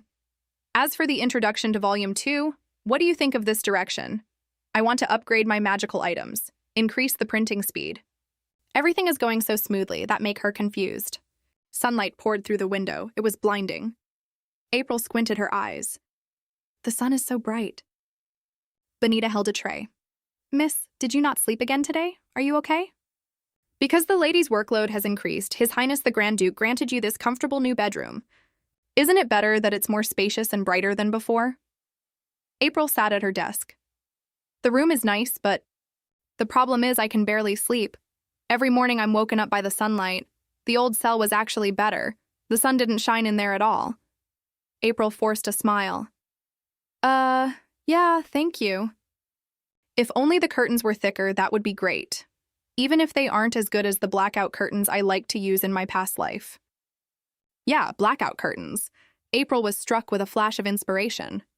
"That's right." She suddenly stood up. Bonita was shocked. Magnificent palaces stood under the moonlight. The prince asked, "Did Grand Duke Blyle obtain the title of the Ear of the Magic Tower?" "Yes. They say he solved the core problem of the Magic Tower." Raiden tapped his fingers on the desk. He sneered. "Huh. The kidnapping of Princess Lamea also failed. Every task I assigned him ended terribly." Raiden's tone was cold. He even interfered in the Magic Tower's business. Raiden leaned back on his throne. His gaze was disdainful and dangerous. "It seems I have to teach him a lesson." Blyle sat in his study and looked at April in front of him. "What kind of trouble are you planning to cause this time?" April smiled slyly. "Heh. Not exactly. I heard that in the past few years the number of pretas has surged. The Grand Duke personally commanded the expedition." Blyle took off his glasses. "And then? You want preta leather?" April's eyes lit up. "Yes!" Blair's gaze lowered. "That's not difficult, but this is all part of the novel's plot, I just remembered. I also heard that the Grand Duchy has more preta leather than they can process. I want to use that leather to create something new." Blyle stared at the documents with a blank expression. "Sure, go ahead." April leaned forward. "Really?" Blyle adjusted his glasses. "Since the estate is overflowing with preta leather, let make the most of everything is a win-win situation." April curtsied and smiled brightly. "Thank you, then I will." Blyle suddenly called her. "Wait." She stopped. Blyle peeked out from behind a towering stack of documents. "But what exactly are you planning to do?" April turned her face to the side. "Well," she turned her head back and placed an index finger over her lips, winking playfully. "It's still a secret." April threw herself onto the soft bed. "Yahoo!" She writhed in happiness. "How long has it been since I slept on a bed like this? Maybe I should tell him." At that moment, Blyle told her, "All right, I'll tell Liam," seeing him look a little disappointed. I felt a bit touched. April sat up. "No. Giving the gift directly to him would ruin the surprise. Recently, everyone in the Grand Duke's estate has been suffering from insomnia. To confront the Crown Prince, the Grand Duke is leading the monster subjugation crusade, so the estate is left unguarded." The matters that Blyle was supposed to handle naturally got shelved. Until to Blair's return, everyone in the estate has fallen into a state of sleep-deprived workaholism. So my idea is to gift the estate's staff a deep, sweet sleep. The perfect gift, blackout curtains. Like an artisan, I will sew every stitch by hand myself. April rested her chin on one hand, looking at the mountain of documents outside the window. It seems the Grand Duke doesn't want to sleep today either. But is it because he's too tired? Or should I say he looks more attractive than usual? No, he wouldn't be thinking about work on a sacred bed. April shook her head violently to dismiss her thoughts. The blackout curtains are for me, that's it. April wrapped herself in the blanket. Of course, also for Bonita, Liam, and... Wait, but I'll also give the Grand Duke one as a gift. Stop thinking about it and just go to sleep. The next day, April opened her eyes wide. What is this? Liam pushed up his glasses. A storage room. April stared at the shabby tent in front of her. I know. Prada leather piled up in front of the hut, so much that the door couldn't even close. Why is there so much of this terrible stuff here? Liam explained with a smile. His Grace kindly ordered all the Prada leather circulating in the duchy to be gathered up and handed over to you, Princess. April's eyes widened and her mouth twitched. That Grand Duke, that's so serious. Belial gave a thumbs up with a teasing smile. April was fuming. Did I owe him something in my past life? Benita stood at the storage room door, looking at the mountains of leather. This amount is staggering. April stood in front of the leather mountain with a complicated expression. It's way more than I expected. To get this much leather, how many times did the Grand Duke have to go on an expedition?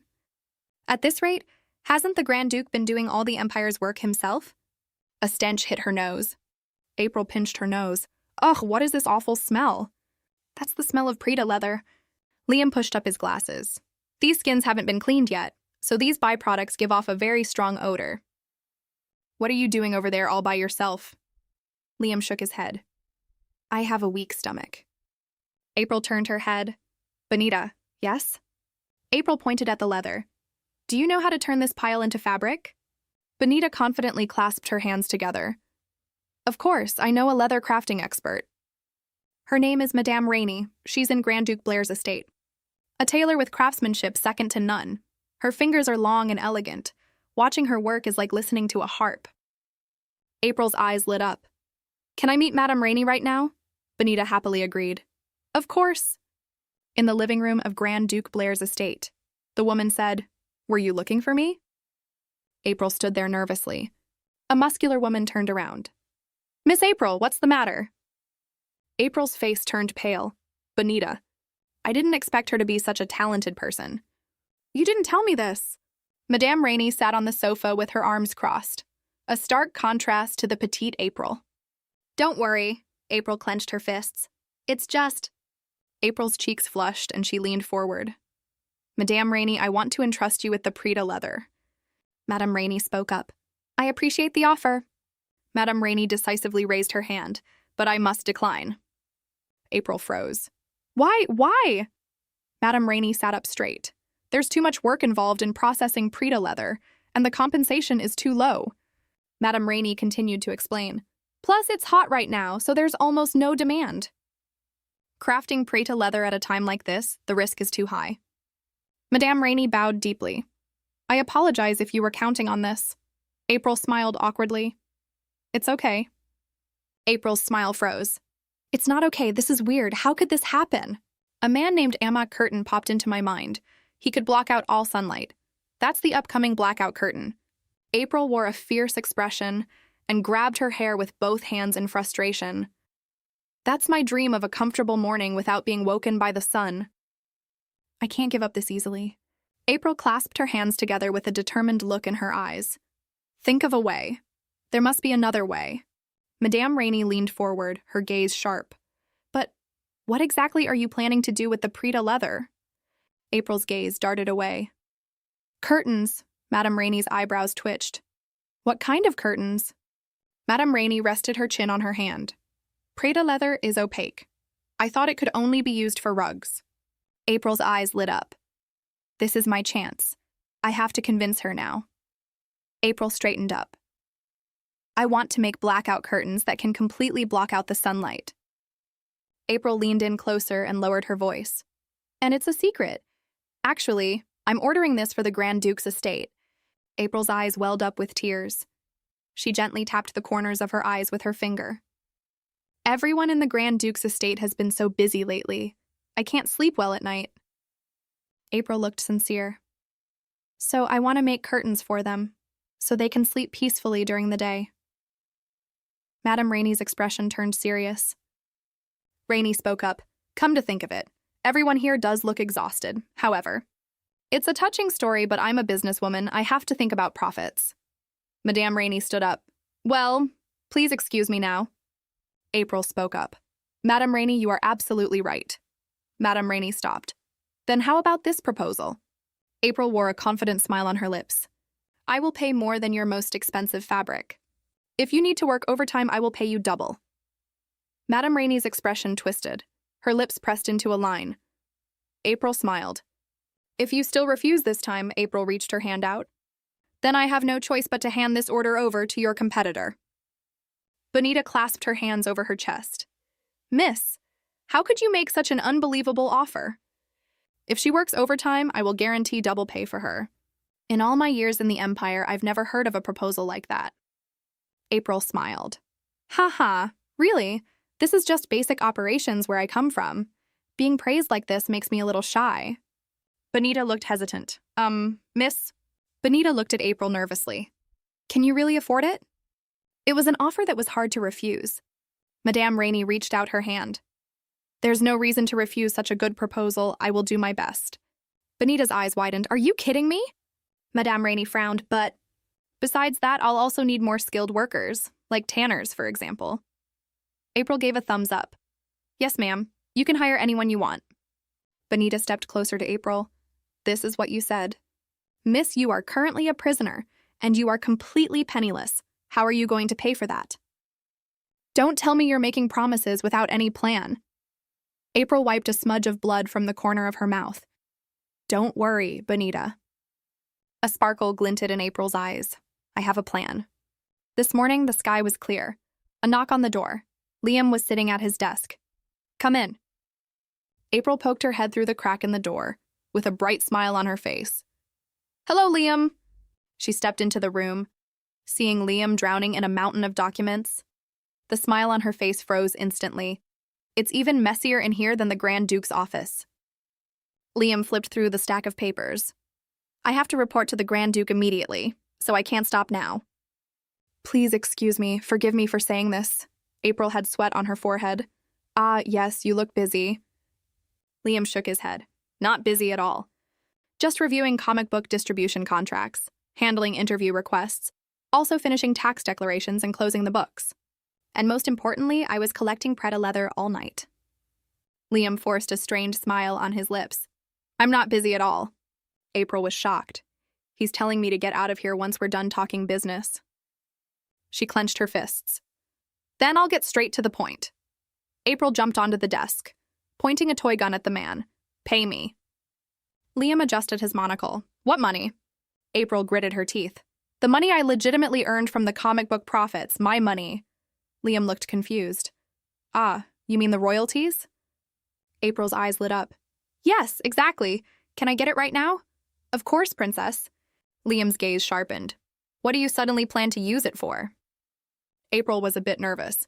I can't tell you right now, but it's urgent. Liam unlocked his drawer with a key. He took out a key and a seal. These are the key and seal of the Grand Duke's family.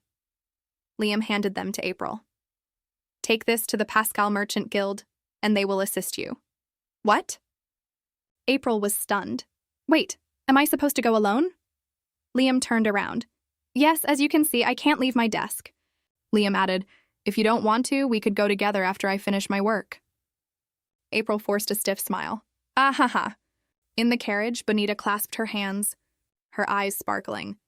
This is great, miss. I'm so excited for our first time going out together. Yeah, first time going out. Too bad. I already miss my blanket and my bed. Bonita happily looked around. Miss, look over there. How did you find the Pascal Merchant Guild? Bonita excitedly pulled April's arm. Wow! They stumbled in a jewelry shop. Bonita picked up a pearl necklace. This necklace suits you perfectly, miss. April's cheeks flushed slightly. But I guess going out once in a while feels pretty nice, too. Bonita smiled happily, holding up the pearl necklace. Meanwhile, the silhouette of a man appeared in the distant corridor. Neither April nor Bonita noticed. The silhouette of a man loomed, blurring everything. His eyes were bright, and his lips held a smile. Blaile frowned. What? The princess already took her royalties, Liam answered with a firm yes. Why does she suddenly need money? Blaile looked up and asked. I haven't heard of a specific purpose. Well, I just know it's urgent. Blaire's eyes darkened. Urgent. Blaile laced his hands together and tightened his grip. Where is the princess right now? The wooden sign of Pascal Merchant Guild was hanged in front of the door, on a sunny street. There was a massive crowd gathered in front of the Pascal Merchant Guild. April exclaimed. All of this belongs to the Pascal Merchant Guild? Benita nodded. It seems like besides their financial business, the Pascal Guild has a lot of other operations going on. They have a lot to handle. April was at the back of the line. I probably won't get back to that estate until nightfall. Miss, what are you doing right now? April turned her head. What do you mean? I'm waiting in line.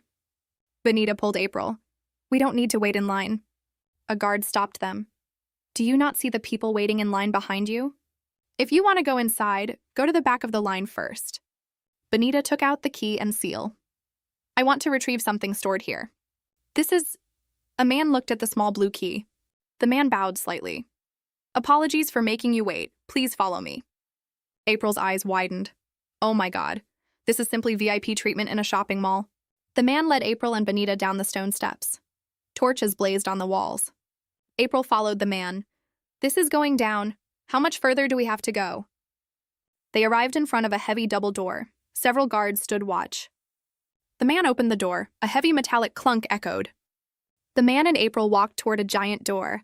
The light from inside the door was blinding. The man stopped in front of the door. Right here. April took out the key. I will open it. April inserted the key into the lock, turning it gently. The door slowly opened. Golden light slipped through the crack and illuminated their faces. Two girls stepped into the vault.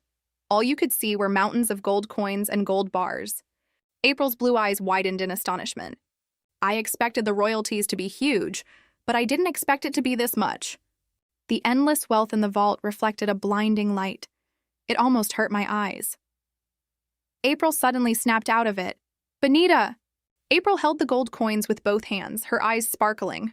Let's grab it quickly, Benita responded immediately. Yes, miss. Benita and April were walking down the street. Benita was carrying a massive, bulging sack on her shoulder. Passers-by threw them surprised looks. April looked at Benita struggling. That's heavy. Let's carry it together. Miss, I am Benita. Benita smiled proudly. Before we set off, I cast a weight reduction spell on the bag. April looked at the glowing bag. Of course. Benita is the best. When will I ever get to touch this much money again? Benita hugged the money bag with a happy face. It seems like now, maybe the Grand Duke isn't such a terrible person after all. And think about the princess who wouldn't give her a single penny. She remembered when she was forced to kneel on the ground. But B won't exploit me to death or treat me like a slave. He reads comics to me and puts me to sleep. He gives me food to make money for me. In many ways, I am very grateful to him. And he's very handsome. April's cheeks flushed red. What am I talking about? Am I crazy? This is totally Stockholm Syndrome. What did I end up saying to my kidnapper anyway? April calmed down and gently tapped her cheeks with her fingers. But I really am grateful to him. Should I buy him a small gift? A voice suddenly yelled out, "Pickpocket!" April whipped around, looking absolutely terrified. She was pushed hard, losing her footing and falling backward. Benita rushed over. Miss! April closed her eyes. Please don't let me hit my head. I really don't want to die. What? I'm not hurt at all. April opened her eyes, finding herself lying in an embrace. She saw a man holding her. April's pupils shook. The Grand Duke? Isn't it him? April regained her senses. Ah, sorry. I mistook you for someone I know. Why would he be here when he's so busy anyway? Benita ran over quickly with a worried expression. Miss, are you okay? Miss, I'm sorry. I should have been more careful. April shook her head slightly. It's fine. I didn't expect this to happen either. Thanks to modern CCTV systems, I never had to worry about pickpockets in my past life, so I was too careless like this. April turned around. Ah, thank you for saving me. She froze, and there was no one around. She looked around. Hey, where did he go? Benita pointed into the distance. He just hurried away. April was full of regret. I didn't even get to ask his name. Benita's eyes welled up with tears. Miss, I'm sorry for causing you trouble. We already took all the gold coins out of the vault. If we really can't get that money back, let's go to the nearest security office first. April forced a smile. It's okay, Benita, don't cry. If that money really can't be recovered, my blackout curtain plan is completely ruined. Wait, the silver-haired man appeared in front of them. He came back. The man held up the money bag. Is this yours? April and Benita looked at him in surprise. How did you? The silver-haired man replied calmly. The thief didn't get far. They were probably caught by the security forces. They're being taken away now. Benita hugged the money bag, her eyes sparkling. Miss, this is our money, right? April looked at the man gratefully. And for earlier, thank you. I don't know how to repay this favor. The silver-haired man spoke calmly. It's nothing. Helping those in need is only natural. Then, April hurriedly called out to him. Excuse me, please wait a moment. He stopped. April looked at him. Could you possibly? It can't be. Did she figure it out? April smiled brightly. Will you be my escort knight? Blair's pupils contracted in shock. A drop of cold sweat rolled down his face. He froze in place. Escort knight? A few magpies fluttered in the evening glow, letting out clear chirps. Blair stood frozen. Me? Why? Blair forced a smile. We just met. You look like a mercenary coming to the Grand Duke's palace to find work. Blair's hands tightly gripped the scroll at his waist. I just picked it up and was going to throw it away. It's just trash you can find anywhere. April leaned in closer to him. She lowered her voice. Forgive me, but I can't go into details. April covered her lips with her hand and whispered, I am a distant relative of Grand Duke Blair. April placed her hand over her mouth, her blue eyes sparkling. If you become my escort knight, I will grant you a generous reward. Blair snapped his head away, his cheeks flushing slightly. Yes. Night fell. A magnificent manor stood in silence. Starlight lit up the sky. Blair tapped his fingers on the desk.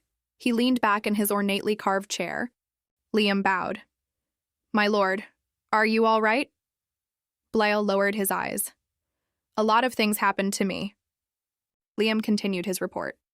After Princess April returned from her outing, she came to my office. She asked if she could hire an escort knight. What should we do? Blair covered his forehead with one hand, sighing heavily. Liam asked in confusion, What's wrong? Blair looked up, a flash of helplessness in his eyes. That escort knight is me. Liam's body jolted. What? Liam's expression stiffened. I had a feeling. Liam spread his arms. Even if you're wearing the transformation ring, you should still be careful. Blair leaned back in his chair. I couldn't help it. The princess's purse was stolen. Liam pushed up his monocle. The ring's power is truly amazing. She completely didn't recognize you, and even wanted you to become her escort knight. This is a family heirloom of the Blair family. It can protect its master from enemies. Blair picked up the ring and placed it in the box. Liam bowed his head and presented his plan. I told the princess I would conduct a background check on the knight. Would you like me to find an excuse to decline her request? Blair sat behind the desk. Don't approve it. Liam leaned forward. What? Do you really want to act as her escort knight? Blair laced his fingers together. This is better. Staying by the princess's side, it's easier to figure out her plot. Blair ordered. Also, increase the number of guards at the Grand Duke's estate. Liam was confused. Guards? Why are you suddenly bringing this up? Pickpocketing in broad daylight. The security system is useless. Liam smiled and pushed up his glasses. It seems you care about what happens to the princess. Blair's gaze averted. I'm just worried about the safety of the citizens. Liam tried to suppress a smile. Yes, of course. Blair sat behind the desk, sounding exhausted. You may leave. I need to be alone. Liam bowed and turned to leave. Then I will take my leave. Blair stepped out onto the balcony alone, the night breeze. His gaze turned to the stars. He stood there with thousands of thoughts. April's voice called out, What are you doing out here all alone? Blair whipped around.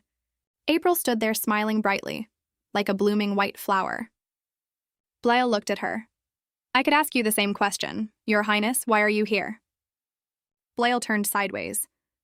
Aren't you the type who hates going outside? April pouted. Is this the image you have of me in your mind? Haha, that's not entirely wrong. I was going to your office to see you, Grand Duke. Blair pointed at himself. Looking for me?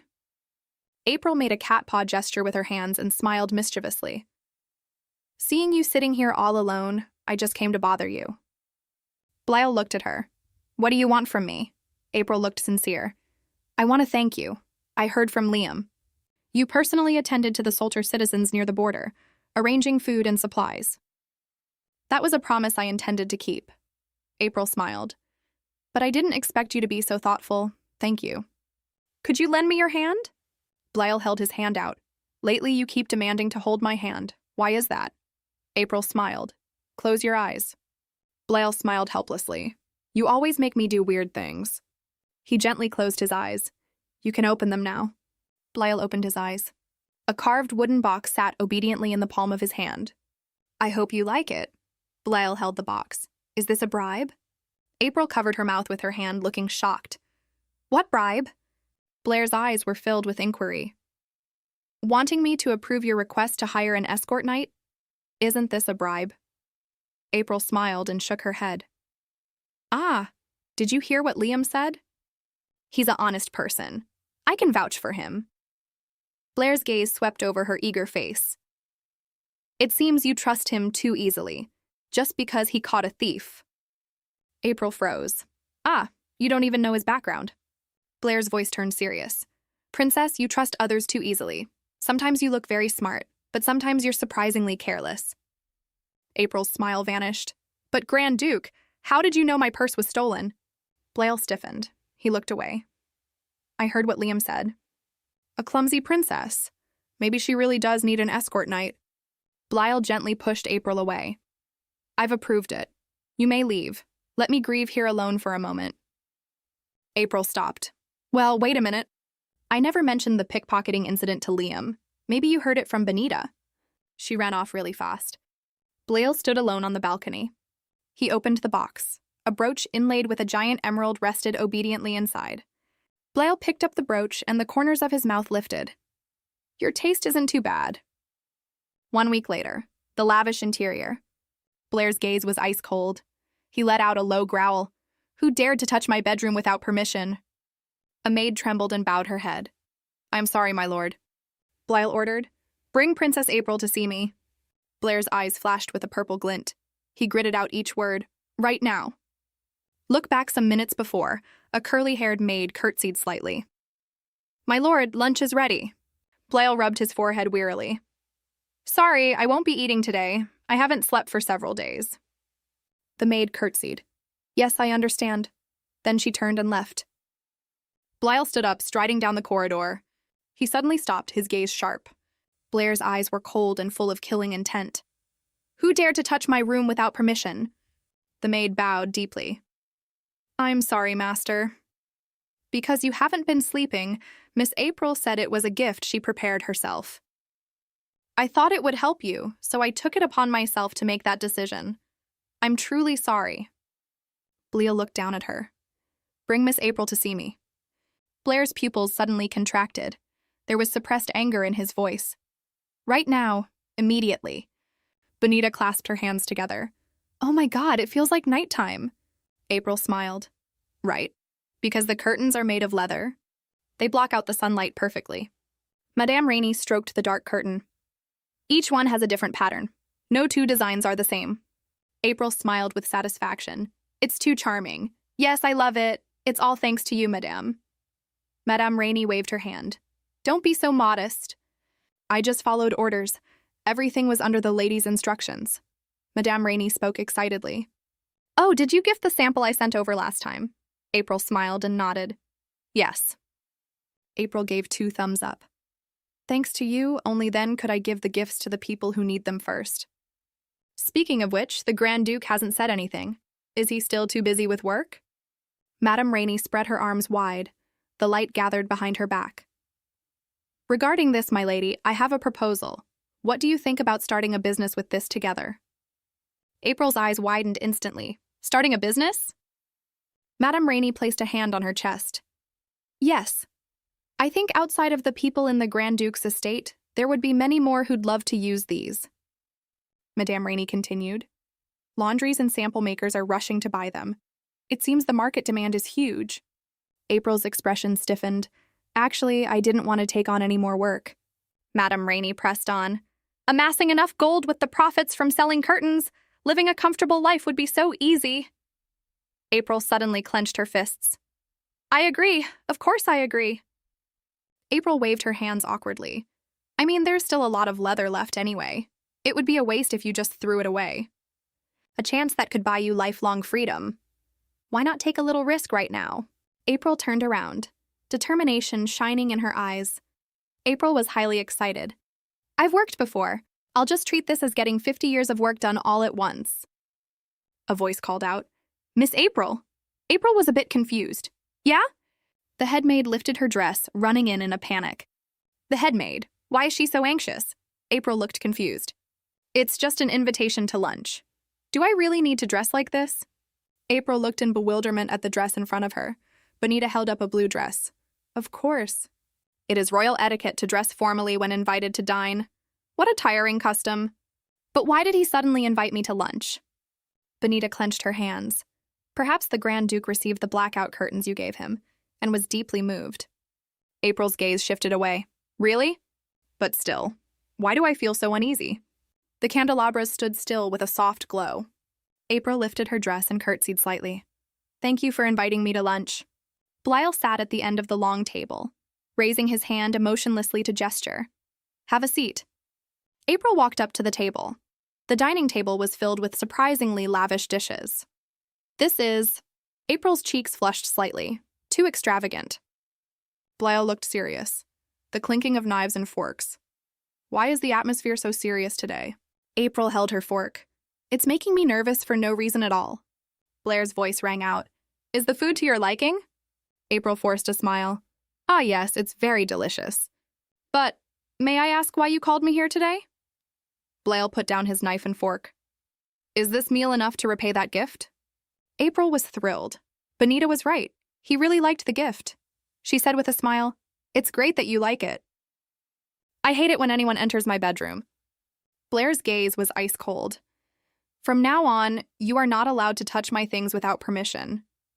Blyle placed his hands on the table. That is the only reason I called you here today. April's smile froze. You didn't like my gift. What is there to not like? There was no warmth in Blair's voice. Everything. Very annoying. I hope this never happens again. After Blyle finished speaking, he stood up and left. April bowed her head and clasped her hands in her lap. I admit it was my fault for entering without permission. But the other party clearly meant well. Did you go too far? Blyle stopped. Considering I received a gift I disliked, I still said thank you to you. And a gift from someone who doesn't understand me at all? Should I really be grateful? April's lips trembled slightly. Her hands gripped the hem of her dress, her knuckles white. Blair's voice was freezing. It seems you understand what I mean. Then I will take my leave. April suddenly stood up. Lord Grand Duke! Wait a minute, Your Grace. April chased after him. If you tell me what made you unhappy, or what you disliked, I can be more careful next time. Blair's hand grabbed April's wrist. Blyle stared at her. I've never been able to sleep well, especially in a pitch-black room. My mother would beat me when I wanted to sleep. April's pupils dilated in shock. She would say, working hard day and night is not enough. You must become the crown prince, Kyan. You must punish those who humiliated your mother. Blair's eyes were filled with pain. Does that answer your question? April slumped to the floor, trembling. Blair's voice grew harsh. If you understand, just go back to your room like usual. Go read those princess comic books you like so much. Stop interfering in other people's business. There was a warning in Blair's voice. Blyle turned on his heel and left, leaving April all alone. April's vision blurred. Tears fell silently. Darkness swallowed everything, and she was left alone on the cold floor. Blyle stood alone by the window. Maybe I'm overreacting because I haven't slept well in the past few days. Blyle squeezed his eyes shut. I rested one hand against my forehead, feeling exhausted. He let out a soft sigh. I shouldn't have gotten angry at the princess. A knock on the door. Lord Grand Duke, it's me, Liam. Blyle turned sideways. I want to be alone. Liam insisted from outside the door. No, it's not about that. It's almost time for you to go, to serve as the escort knight for Her Highness the Princess. Blyle held his hand out. Give it to me. Actually, I had forgotten that I'd serve as the princess's escort knight starting this week. Blyle looked full of regret, saying things like that. How do I have the face to meet the princess now? April lay quietly on her bed. That was the first time I saw it. The Grand Duke showing an expression like that. April rolled around on the bed, grabbing her hair with both hands in frustration. This is so frustrating. I really want to find someone to talk to. But the estate is full of the Grand Duke's people. Whatever I say will reach his ears immediately. She sat up straight, her eyes lighting up with hope. There's one person. There is someone. April saw Blair. Ian, you're here! She clasped her hands over her chest. Hey, Ian, I have a question to ask you. We have an employer-employee relationship, right? Bleal nodded. Yes, right? April smiled. So in this estate, Ian is the only one who belongs to me. Cold sweat broke out on Blair's cheeks. Yes, that's right. Bleal replied with an expressionless face. Do you have something you want to ask me? April fidgeted with her fingers, her face flushing red.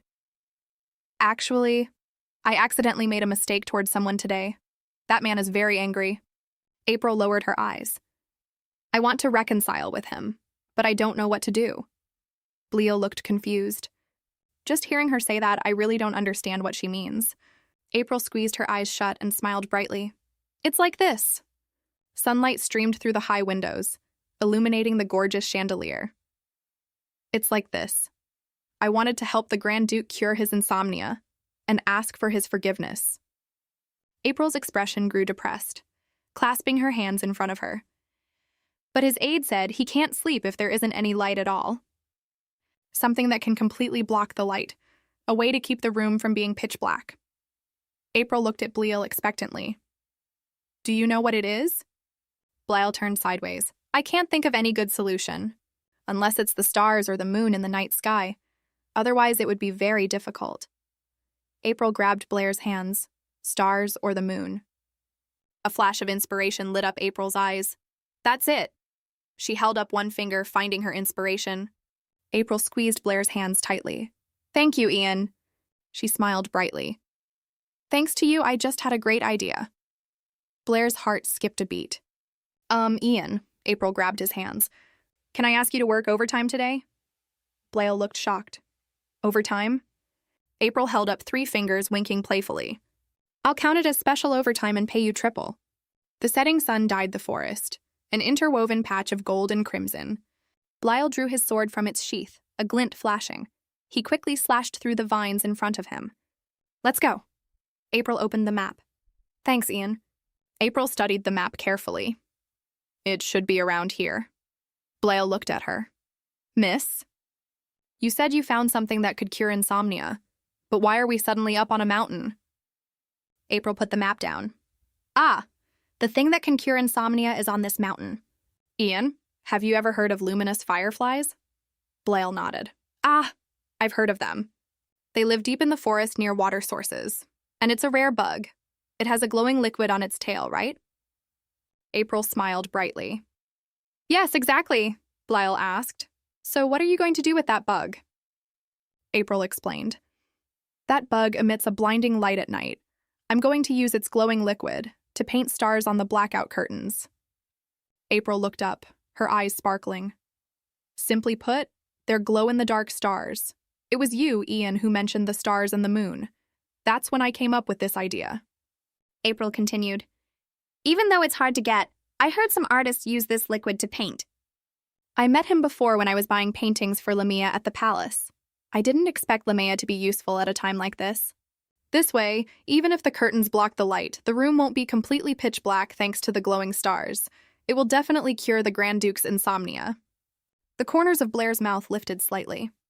If the Grand Duke knew the lady cared for him this much, I'm sure he would be very grateful.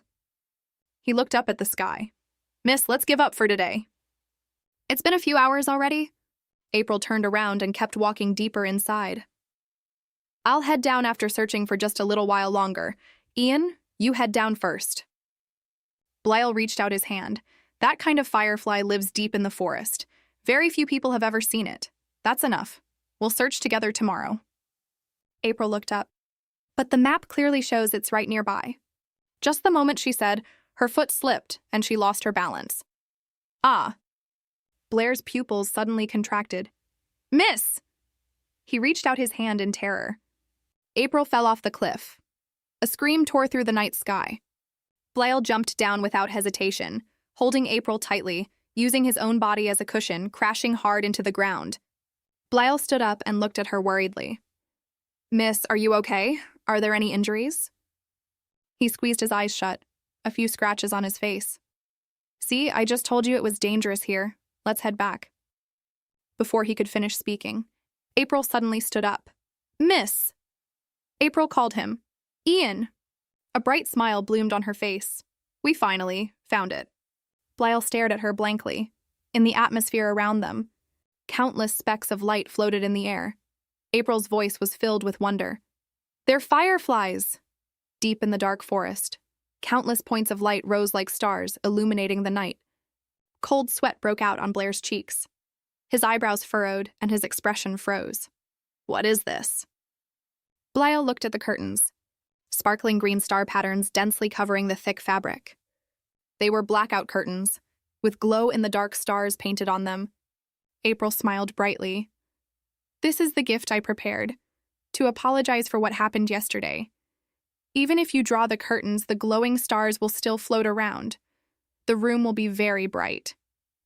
To think about it, she really accomplished all this in half a day.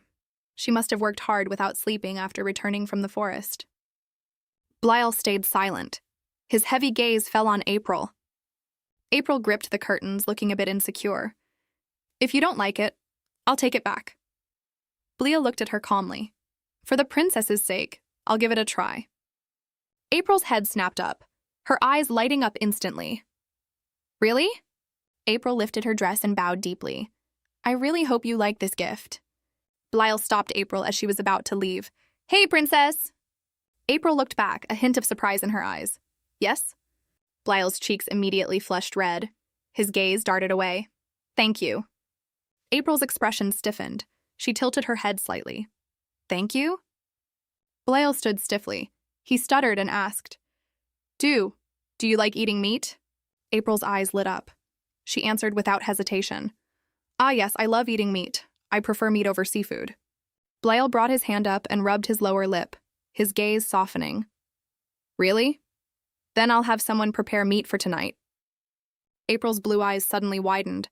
"What does this mean?" Blyle's voice rang out. "See you at dinner." A bright smile bloomed on April's face, overwhelmed with joy. "Yes!" The glow-in-the-dark stars twinkled on the curtains. A green light filled the room. Blyle lay on his bed, frowning, finding it hard to fall asleep. The glowing insects fluttered in the grass, lighting up the dark night outside the window. Blyle lay on the grass, his hands resting behind his head. April lay beside him. Just giving a simple gift was so difficult. Blyle glanced at her. Was it? April turned her face to him and smiled brightly. "Thank you so much for today. If I was alone, I never would have found it." The fluorescent light flickered among the blades of grass, the specks of light rising like a dream. Blyle's voice was calm. "It's nothing. I didn't do anything. Miss, you're the one who worked the hardest." Blyle tilted his head slightly. But can I ask you something?" April readily agreed. "Sure, ask away. I was just curious why you had to go through all this trouble." Blyle lowered his eyes. "Why did we have to do this?" "I heard he flew into a rage, and didn't even acknowledge the giver's intentions." April looked a bit troubled. "Well, I haven't thought about it that deeply.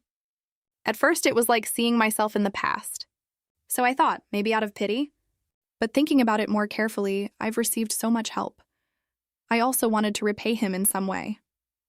The Grand Duke seems cold and rude on the outside, but he wouldn't reject me. Someone who would say yes to whatever I say and want to do." The corners of April's mouth lifted, her eyes softening. "His heart is warmer than anyone else's. And most importantly, I used to pray that tomorrow wouldn't come, but here I started looking forward to tomorrow arriving. If one day I return to where I originally belonged, I think I'll really miss this moment." Blyle's gaze froze. He quietly looked at April. His fingers curled slightly. Why is hearing these words making me feel so strange? Those glow-in-the-dark stars. Just looking at them brings peace to my heart. Blyle stared blankly. It was like looking at a princess. April sat at the dining table and asked herself. The table was laden with surprisingly lavish meat dishes. Is it because of what happened yesterday? I feel nervous for no reason coming here again. The door made a soft sound. Blyle walked in, rested one hand stroking his hair, his face slightly flushed. Have you been waiting long? April's eyes widened. No, I just arrived too. Blyle lowered his eyes and spoke softly. Princess, April looked up. Yes? Blyle's cheeks were flushed red. Your face is too close. April stepped back in a panic. She laughed awkwardly. Ah-ha-ha, you look really great today. I just wanted to ask if you slept well last night.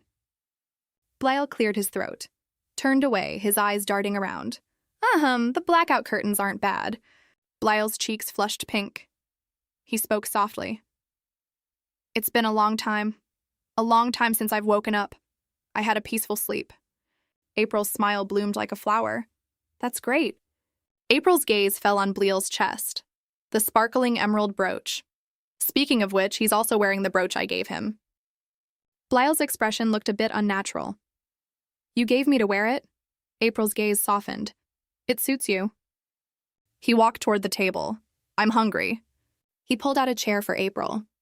Before the food gets cold, let's eat quickly. Yes, she smiled happily. Blyle looked at her. This dish will definitely suit your taste. April looked happy. Yes, it's very delicious. Maybe because I feel relaxed, but this food definitely tastes better than yesterday. Blyle hesitated. Well, I didn't finish what I was saying earlier. He continued speaking. About what happened yesterday, Liam suddenly burst into the room. He spread his arms, looking panicked. Your Grace! Blyle's voice was cold and stern. Liam, what rude behavior. Liam knelt down in front of Blyle. There's urgent news. I know it's rude, but please forgive my intrusion, Your Highness Grand Duke. Blyle looked cold. What is it? Liam's voice sounded a bit anxious. It's news from the palace. Liam continued his report. I heard His Highness the Crown Prince is on his way here. Blyle's gaze instantly turned icy. An ominous shadow fell over him. The carriage galloped forward. The crest on the roof gleamed under the sun, the majestic golden dragon emblem. Raiden sat in the carriage, dressed in a gorgeous white outfit. There was a teasing smile on his lips. His gaze was sharp and dangerous, like a beast locking onto its prey. Blyle turned to Liam. Is there no other news? Liam clenched his fists. None. The messenger said he'll arrive in less than 2 hours. Raiden coming here unannounced. He's definitely plotting something. Blyle suddenly shot up from his seat. I must prepare immediately. Blyle turned to April. Princess, please excuse me. Could we have dinner together next time? April smiled brightly, waving her hand. I'm fine, don't worry. Blyle walked down the empty corridor. Liam. Your Majesty. Blyle's gaze grew sharp. No matter what, you absolutely must not let Raiden see Princess April. Benita ran into the room. Miss! Her cheeks were flushed and she looked panicked. How did it go? Did His Grace like the gift? April gave a thumbs up and smiled brightly. Yes, he said he had a good sleep thanks to it. Benita breathed a sigh of relief. I knew it. Of course he would like it if you worked so hard to prepare it. Benita clasped her hands to her chest, looking concerned. By the way, did you hear the news? Benita turned to April. I heard His Highness Crown Prince Raiden is on his way here. April nodded. Yeah, I heard Liam reported at the dining table. Benita looked confused. I don't know what urgent matter he has to visit so suddenly. April's eyes were calm. I know. April's gaze looked far away. I hope it's not sickness. Benita stepped closer to April, looking bewildered. Ah, but Miss... April's cheeks were flushed red and her eyes were hazy. Why do you look so pale? Benita looked worried. Are you feeling unwell anywhere? April placed one hand on her forehead and the other on her hip, her body swaying slightly. Really? Hearing you say that, I do feel like I'm running a fever. I think I overexerted myself yesterday. Benita turned around. I'll go get some fever medicine. Get some good rest. April's voice was weak. Yeah, thank you. April placed a hand over her chest and panted heavily. My chest feels a bit tight. April was swaying. Is it because I ate too fast earlier? I'm feeling dizzy. I should go outside and get some fresh air. The magnificent castle was silent in the night. Benita walked down the corridor with a medicine bottle in her hand. A maid walked over. "Benita." The maid smiled and linked arms with Benita. "I was looking for you." Benita looked surprised. "Looking for me?" "Lord Liam told me to bring you there." Benita looked confused. "Why?" The maid shook her head. "Who knows? Go ask him yourself." Benita tilted her head slightly. "It should be fine." Benita looked shocked. "What? From now on, the lady is not allowed to step out of her room?" Liam sat behind a desk covered in paperwork. "Yes, you just need to keep an eye on her until His Highness the Crown Prince returns to the palace." Bonita stood at the desk. "Considering the lady's daily life, this won't be difficult, but may I ask why?" Liam tapped his quill on the desk. "I can't tell you the details, but the goal is to prevent her from seeing His Highness the Crown Prince." Liam laced his fingers together and looked serious. "There's one more important thing. Never mention the lady's name in the estate. Remember, if anything goes wrong, I can't guarantee your life." Benita was so terrified she broke out in a cold sweat. "Yes, I understand." A gorgeous carriage parked outside the estate. Ryden walked toward those who came to welcome him.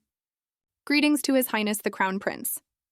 Ryden's gaze was indifferent, looking down at the man bowing before him. "Long time no see, Kayan." Ryden leaned down and whispered into Blaile's ear. "You must be curious. Why I came here personally."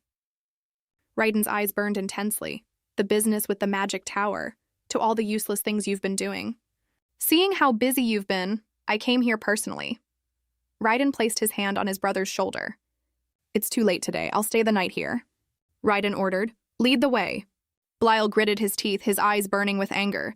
Veins popped on his clenched fists. Benita opened the door. She held the medicine bottle in her hand and smiled brightly. "Miss, I brought the medicine. I'm late." Benita's smile froze on her face. Her pupils contracted and her face filled with shock. The room was empty. "Miss April, even though it's quite simple here, you can stay temporarily?" Ryden looked around. "It's fine. It's not like I won't be able to sleep for one night." Blaile bowed slightly. "If you could notify me in advance next time, I will prepare it to be cleaner." Ryden sat casually on the edge of the bed. "Whatever you want." "Tell me right now, what is your reason for coming here?" Ryden smiled faintly. "Since you're so curious, I guess I have to tell you. You know, among the ladies lately, that comic book about ghost stories and safety rules in the Grand Duke's estate. It's very popular right now, isn't it? My mother is also completely obsessed with that comic book, almost driving her crazy. She even summoned famous storytellers from the Empire to make them recite the dialogue from it. But my mother insisted on meeting the author of the series. As her son, I couldn't just stand by and do nothing. However, they had gag orders and were kept a secret, so I had to get my hands a little bloody. They finally confessed, admitting they received sponsorship from this place." Blaile's eyes slightly widened. "The Grand Duke's estate only provided financial support for the comic." Ryden interrupted. "I know. That was never an idea you could come up with." The corners of Ryden's mouth curled into a sneer. "I heard no one knows the true identity of the series' lead producer. Except for one person, Grand Duke Blaile." Blaile's fists clenched tightly. "Yes, that's right. I just came here to meet that person. The true producer of the comic book. More than one of your recent actions has been very suspicious. From the Magic Tower to comic book production. You're only picking things you would never normally do." Ryden continued. "But I don't know why. If I meet that person, I think all the problems will be solved." Blaile's eyes were full of inquiry. "How? Can you be so sure?" Ryden turned around, the corners of his mouth lifting into a confident smile. "It's just my intuition. Looking at your expression now, I'm even more convinced." "It's late. Are you going out?" "Oh, my body is a bit stiff and I want to go out for a walk." Ryden raised his hand to gesture. "I don't want to be disturbed. All of you wait here." Blaile and Liam followed. Blaile asked, "Where's the princess?" Liam answered, "She should be in her room with Benita. I gave strict orders to Benita. Please rest assured." Benita looked shocked. "Lord Liam, Benita, why are you here?" "Your Grace?" Benita dropped to her knees and trembled. I have committed a grave sin." Benita shed tears. "She has gone missing." Blaile's pupils contracted in shock. An unprecedented panic washed over him. The bright moonlight shone on the balcony. April leaned against the railing alone, looking into the distance. April closed her eyes and pressed the back of her hand against her forehead. Sigh. My fever seems to be getting worse.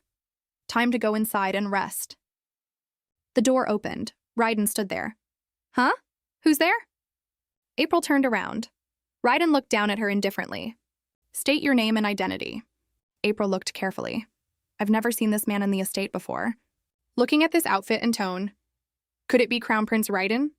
April hurriedly curtsied. It is an honor to meet you, Your Highness the Crown Prince. But she suddenly felt dizzy. Darkness swam before her eyes.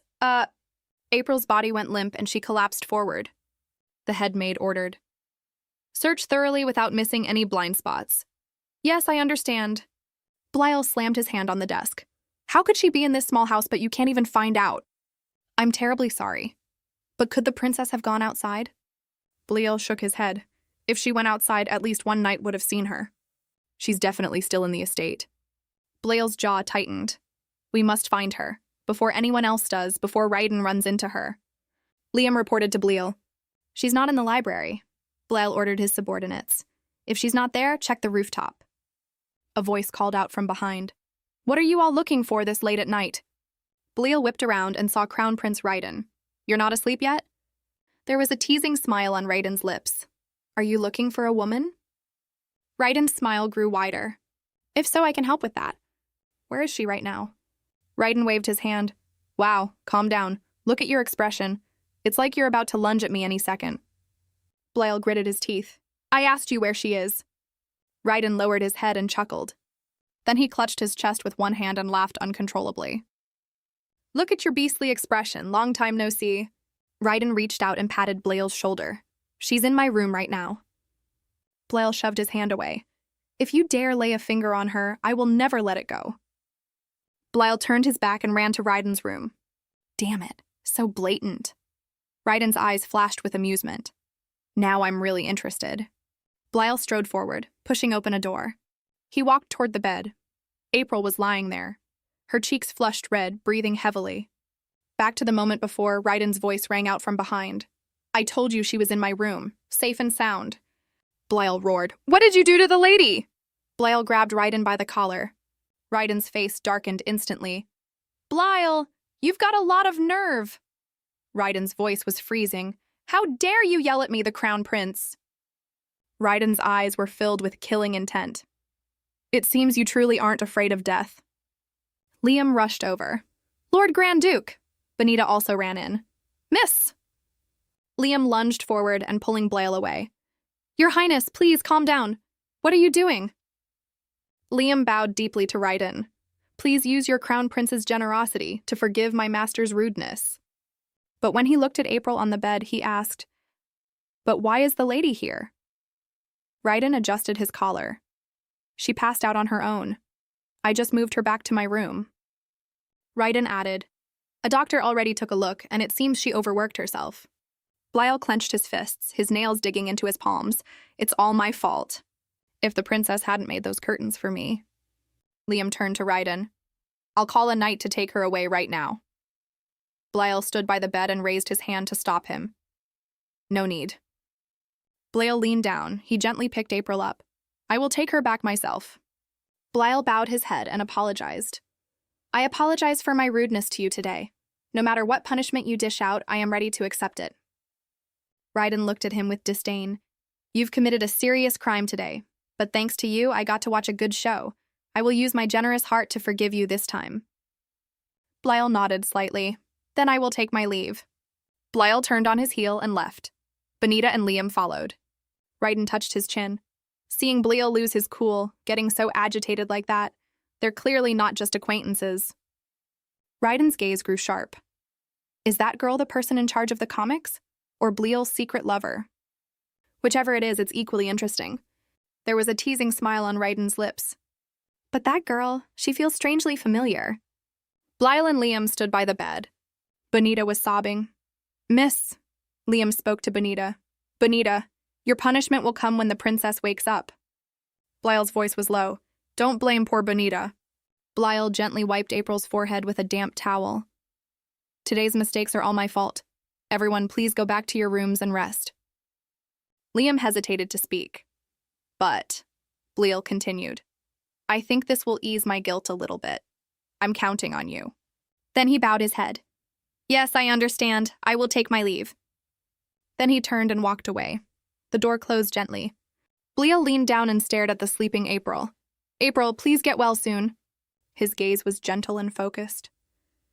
You must give me a chance too. A chance to treat you kindly. Early the next morning, the sky outside the window was a crisp, clear blue. April woke up groggy, letting out a soft murmur, Beside her, Blyle was sleeping soundly, his hand resting gently on top of hers. April opened her eyes. The shocking sight almost made her scream, and she quickly clamped a hand over her own mouth. Why is the Duke here? I remember running to the Crown Prince's quarters. But I must have fainted after that. She lay there quietly, watching him. She thought about saying something but decided against it. From this angle, she had a clear view of his thick eyelashes. And his skin was as smooth as a baby's. Unable to resist, she reached out and gently stroked his cheek. Her soft touch caused Blyle to tense up slightly. He opened his eyes and caught her hand, holding it in place. A smile tugged at his lips. Are you done admiring my face, princess? April turned bright red, frozen in shock at being caught red-handed. She sat up abruptly. No, I didn't mean to do that. Suddenly, she pointed an accusing finger at him. What are you doing in someone else's room, Your Grace? Blyle looked a little disappointed as her hand slipped from his grasp. He replied softly, What do you think I was doing? All night long, too. He looked at her with a teasing smile. April was speechless, staring at him blankly. Just then, a damp towel slipped from her forehead and the situation finally clicked. Wait, did you take care of me all night? Blyle lightly flicked her forehead. Are you just now realizing that? What kind of dirty thoughts were running through your head? Sitting on the edge of the bed, Blyle added gently, Well, seeing how you were just lost in some wild delusions, it looks like you've fully recovered. April looked away, embarrassed. Thank you, I owe you one. Blyle's cheeks tinted pink as he cleared his throat. Anyway, get ready. You're having breakfast with the Crown Prince today. April's eyes widened. Oh, right, I know. Then she paused. Wait, I have to eat with him too? Yes, you're going with me. April was wide awake now, practically on the verge of tears. What? Why me? She was baffled. He came here to see you. Why do I have to go? Blyle explained, You see, the Queen has become completely obsessed with your comic. That sounded like great news, but April still felt a sense of dread. She turned to him, and Blyle let out a heavy sigh. It seems Her Majesty has a few questions about the story. April panicked. Can I say no, or maybe send Ashley instead? Blyle looked down, his expression serious. Offending the royal family is a grave crime in the Empire. If you don't answer the Queen carefully, the artists could be accused of deceiving her. The Crown Prince showing up unannounced was a deliberate move to catch us off guard. April asked desperately, What if I excuse myself by saying I'm sick? That would only buy you some time. You'll have to face this sooner or later. The Crown Prince coming here in person means there's no room for refusal. You can't fool the eyes of the royal family. That's exactly why you need to go in person. April was overwhelmed with anxiety. She couldn't let Ashley and the other artists get dragged into trouble. Placing a hand over her chest, she gathered her courage and said, I understand, Your Grace. She asked, But what about revealing my identity? Blyle reassured her, Don't worry about that. He turned back to her with a smile.